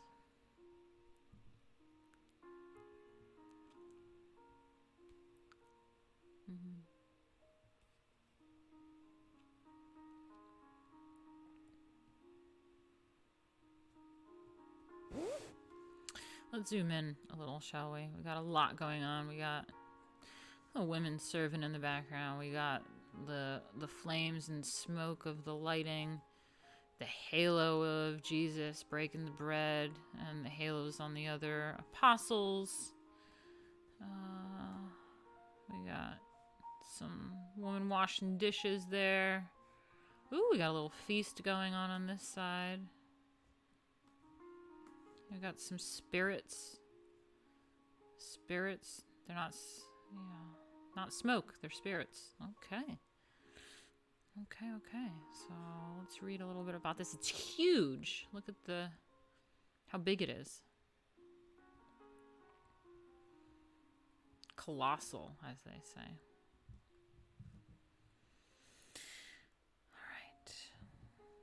So this is The Last Supper, 1594, oil on canvas. It's 12 feet by 18 feet and 8 inches.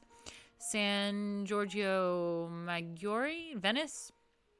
Tintoretto adopted many Mannerist pictorial devices to produce oil paintings imbued with emotional power, depth of spiritual vision, glowing Venetian color schemes, and dramatic lighting. So the figures appear in a dark interior illuminated by a single light in the upper left of the image. The shimmering halos establish the biblical nature of the dramatic scene, which immediately engages viewers. Tintoretto incorporated many Mannerist elements in his rendition of this traditional subject, including visual complexity and an imbalanced composition. In terms of design, the contrast with Leonardo's Last Supper is both extreme and instructive. Leonardo's composition, balanced and symmetrical, parallels the picture plane in a geometrically organized and closed space. The figure of Christ is the tranquil center of the drama and the perspectival focus. In Tintoretto's painting, Christ is above and beyond the converging perspective lines that race diagonally from the picture surface, creating disturbing effects of limitless depth and motion. The viewer locates Tintoretto's Christ via the light flaring, beacon-like out of darkness. Just like Christmas, he's the light in the dark. You know, because it's like part of the darkest time of the year. Christ via the light flaring, a beacon-like out of the darkness. The contrast of the two works reflects the direction Renaissance painting took in the 16th century, as it moved away from archetyponic clarity of space and neutral lighting towards the dynamic perspectives and dramatic chiaroscuro of the coming Baroque. Oh, Baroque. Love it. Okay. All right. Let me switch it up on you guys again real quick.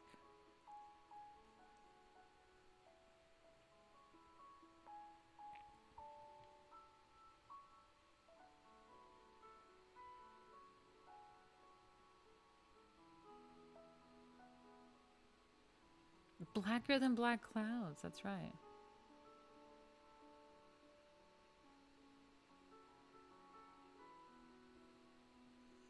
Yeah, I gotta put the link in this description. Thank you for reminding me about that. Thank you, Giant Squid. You're so kind. Really appreciate you guys a lot. Thank you so much.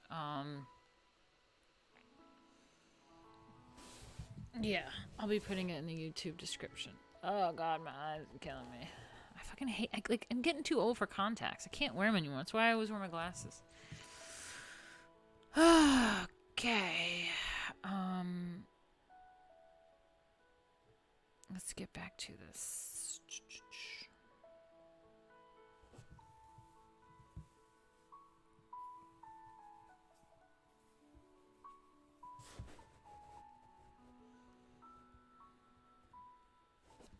I feel like I was fixing my hair and I just fucked it up even more. We got Giovanni da... Is that Bologna or Bologna? Is that Bologna? How am I supposed to say that? Oh God, I have to look it up. Oh no, we're not there yet. We're at Veronese. I have to look up the names.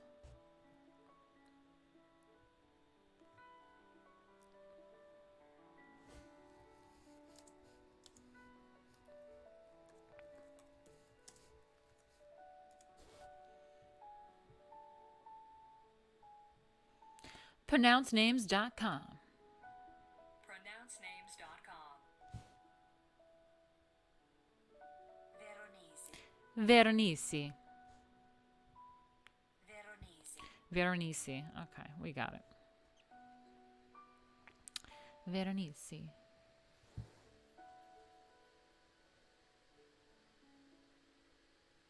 Well, almost done here, guys. been a long night. Do appreciate if you guys have some Streamlabs donations. You can go to streamlabs.com/Martina Markota TV, and it helps contribute to my goal. Please let me reach my goal. Thank you guys so much. And yeah, if you're on YouTube watching it, don't worry, it won't show up on the screen right away, but the following stream, it will be there, and I'll have your super chats and sort all that out. But just let me see what my Streamlabs is up to, if there's anything going on in there that I'm not seeing. No, I don't think so. We're all good. There's no super chats because I'm not on YouTube right now, but you can super chat if you are watching on YouTube, so don't worry. Do that, and I will be in the chat and address you in the next stream. Chili Pepper just followed. Cool. Cool, cool. Nice to have you guys. Thank you. Let's continue. Veronese. Among the great Venetian masters was Paolo Vagliari of Verona, called Paolo Veronese, 1528 to 1588. Whereas Tintoretto gloried the monumental drama and deep perspectives, Veronese specialized in splendid pageantry. I love pageantry. Painted in superb color and set within majestic classical architecture. Like Tintoretto, Veronese painted on a huge scale with canvases often as large as 20 by 30 feet or more. Wow, I love it. As Andrea Palladio looked to the example of classically inspired high Renaissance architecture, so Veronese returned to high Renaissance composition, its symmetrical balance, and its ordered architetonics. His shimmering colors span the spectrum, although he avoided solid colors for half shades, light blues, sea greens, lemon yellows, roses, and violets, creating veritable flower beds of tones. Veronese's usual subjects, painted for the refectories of wealthy monasteries, afforded him an opportunity to display magnificent companies at table. Christ in the House of Christ of Levi, figure 926. This guy. Oh, yeah, I remember this one too. Yeah, very cool. All right, let me get it on the screen for you guys so you can see the full thing.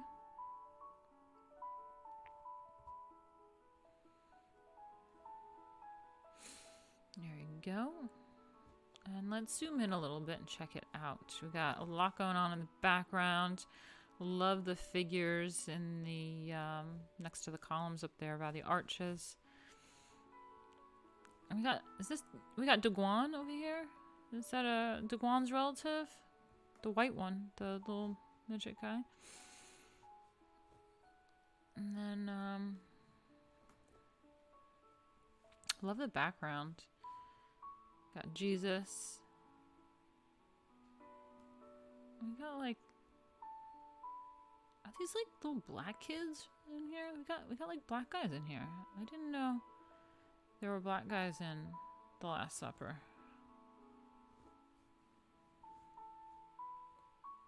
Okay.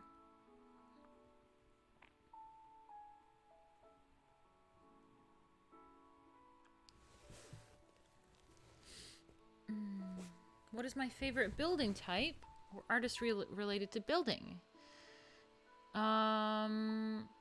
That's a good question.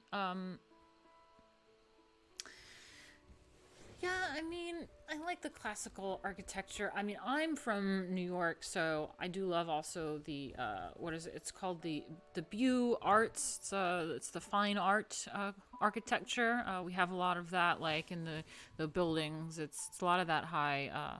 It's the Beaux Arts called fine art. It's a type of architecture that's what like the Grand Central Station is, like all of that really intense, ornate stuff. But you know, in New York, we also do have, just like on a small scale level, is it's Dutch. So I really do love the Dutch kind of architecture and townhouses, and when you're in town, seeing all that stuff.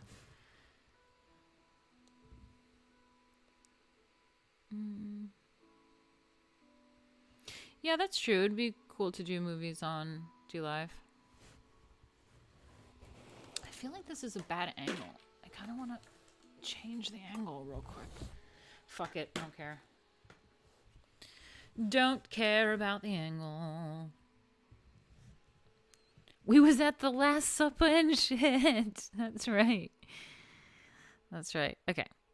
Let's read about this Last Supper. This is Paolo Veronese, Christ in the House of Levi, from the Refectory of Santi Giovanni e Paolo, Venice, Italy, 1573. Oil on canvas. It's 18 feet and 3 inches by... Excuse me, I said that wrong. It's 18 feet 3 inches by 42 feet. Holy shite. Galleria dell'Accademia in Venice. Veronese's paintings feature superb color and majestic classical settings.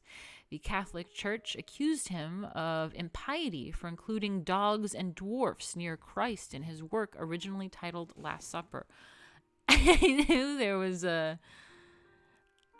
Okay, there's a dog there in the middle of the picture, but I knew that there was a Deguan relative. This is a Deguan relative right here. This is probably how Deguan came to being, is hanging out with a little black kid. Yeah, and then... Is that a dog right there with Jesus? That's hilarious. Okay, well, sure. Okay, it was originally called Last Supper, is an example in a great open loggia framed by 3 monumental arches. Christ sits at the center of the splendid, garbed elite of Venice. In the foreground, with a courtly gesture, the very image of gracious grandeur, the chief steward welcomes guests. Robed lords, their colorful retainers, clowns, dogs, and dwarfs crowd into the spacious loggia. Is that how you say it? Loggia? Painted during the Counter-Reformation, this depiction prompted criticism from the Catholic Church. The Holy Office of the I can't say it. Accused Veronese of impiety for painting such creatures so close to the Lord. Oh my God, creatures. So not PC. And it ordered him to make changes at his own expense. Reluctant to do so, he simply changed the painting's title, converting the subject to a less solemn one. Christ in the House of Levi instead of the Last Supper. Interesting. Okay. Interesting. Such creatures.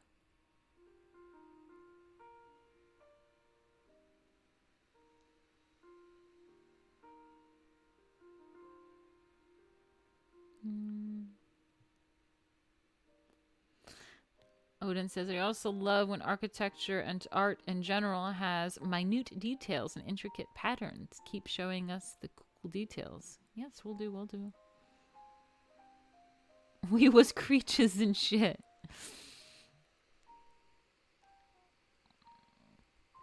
Okay, let's pull the switcheroo, and this is our last little guy that we're doing now. Our last artist. I have to figure out how to say his name though, because I'm struggling with this. Is this Bologna? I don't know. How to pronounce names.com. That's how she sounds. Pronouncenames.com. No, I don't know how to say it. Okay, I guess we'll go with this. Baloney. It's baloney. Baloney. Is this for real?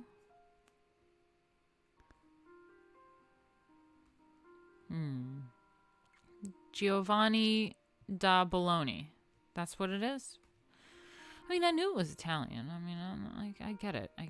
But how to pronounce? Pronouncenames.com. My delivery, I chose the vegetarian box, and the meals that I received were the salsa verde enchiladas, Salsa verde enchiladas. Brought to you by pronouncenames.com. Bologna. Okay, I'm doing Bologna. That's what I'm going with.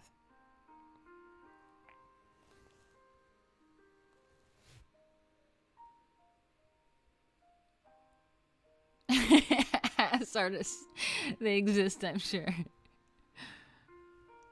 Pronouncenames.com. Bologna. Okay, I'm going with that. Giovanni da Bologna, the lure of Italy, drew a brilliant young Flemish sculptor, Jean de Bologna, to Florence, where he practiced his art under the equivalent Italian name Giovanni da Bologna, 1529 to 1608.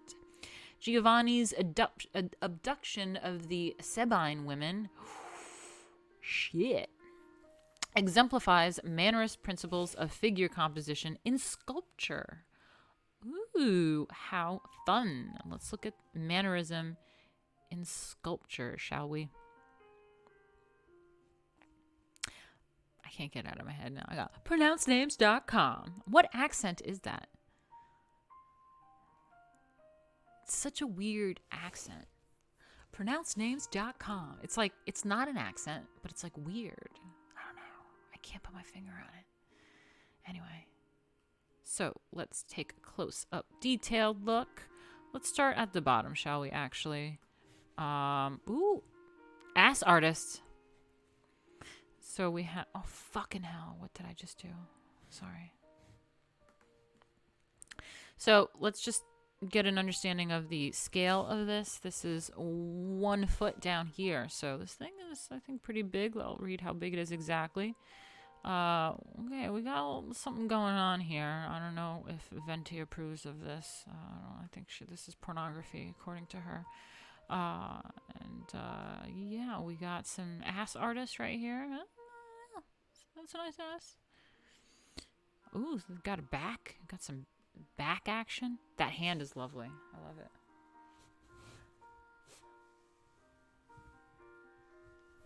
Love that hand.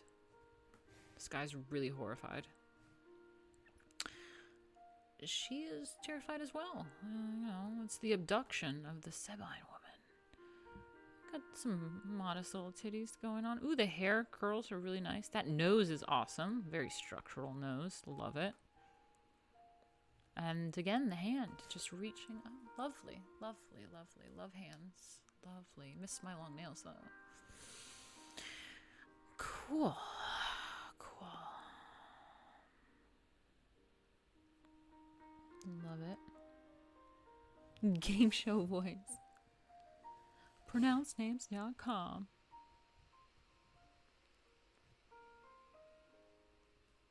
Okay, so we have the, let me just read you the Giovanni da Bologna, abduction of the Sabine woman, Loggia di Lanzi at the Piazza della Signoria, Florence, Italy, 1579 to 1583. It's made out of marble. Wow. Imagine fucking that up. 13 feet, 5.5 inches high. This sculpture was the first large-scale group since classical antiquity, designed to be seen from multiple viewpoints. Yeah, I could see that. 3 bodies interlocked to create a vertical spiral movement. Yeah, cool. I get it. I see it. So, yeah, this exemplifies Mannerist principles of figure composition in sculpture. Drawn from the legendary history of Rome, the group received its present title, relating how the early Romans abducted wives for themselves, for the neighboring Sabines, only after its exhibition. Oh, sorry, no, not exhibition. Exhibition. Giovanni did not depict any particular subject. His goal was to achieve a dynamic spiral figural composition involving an old man, a young man, and a woman, all nude. In the tradition of ancient statues portraying mythological figures. Abduction of the Sabine, I don't know how to say it. Sabine woman, Includes references to the lacoon. You know, that one with the dudes and the men, and it's that ancient one. Once in the crouching old man against the the man looks like the lacoon group guy. Yeah, he does. I see it. Yeah. Once in the crouching old man, and again in the woman's upflung arm. The three bodies interlock on a vertical axis. It's really cool, creating an ascending spiral movement. It's pretty cool. To appreciate the sculpture fully, the viewer must walk around it. Oh, there's an amazing painting. I have a video of it. I've posted it on Instagram before. Maybe I'll repost it. There at the Metropolitan Museum of Art, my favorite, in New York City. There is a beautiful sculpture that's like that. It's round, but it's like a table, and it's like just these figures, and there's grapes and like these people interlocking all, and you just walk around it. I have a cool video just like walking around. It's just awesome at all, like 360 angles. Okay, so so the prominence of open space that to appreciate the sculpture fully, the viewer must walk around it because the work changes radically according to the vantage point. Oh, I want to see all different points of it. One factor contributing to the shifting imagery is the prominence of open spaces that pass through the masses. Cool.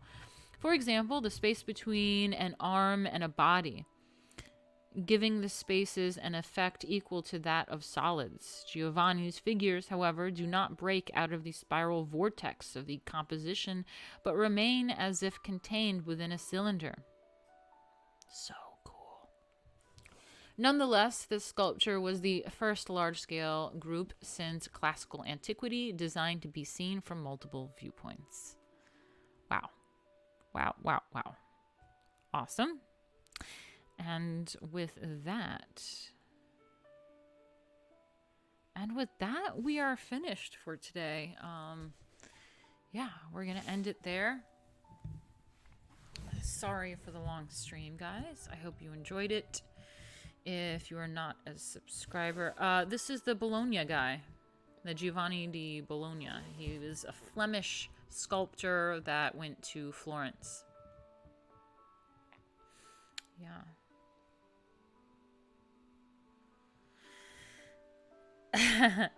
Liberty Wolf. Max here. Hi, Max. Thank you so much. I think you've been a contributor of mine, a donor of mine as well. Thank you so much.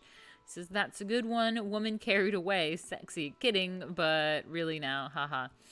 Yeah, totally. Thank you guys so much for the lemons and the diamonds and the donations and the Streamlabs and everything. You guys are amazing. I really appreciate you more than you know. Really.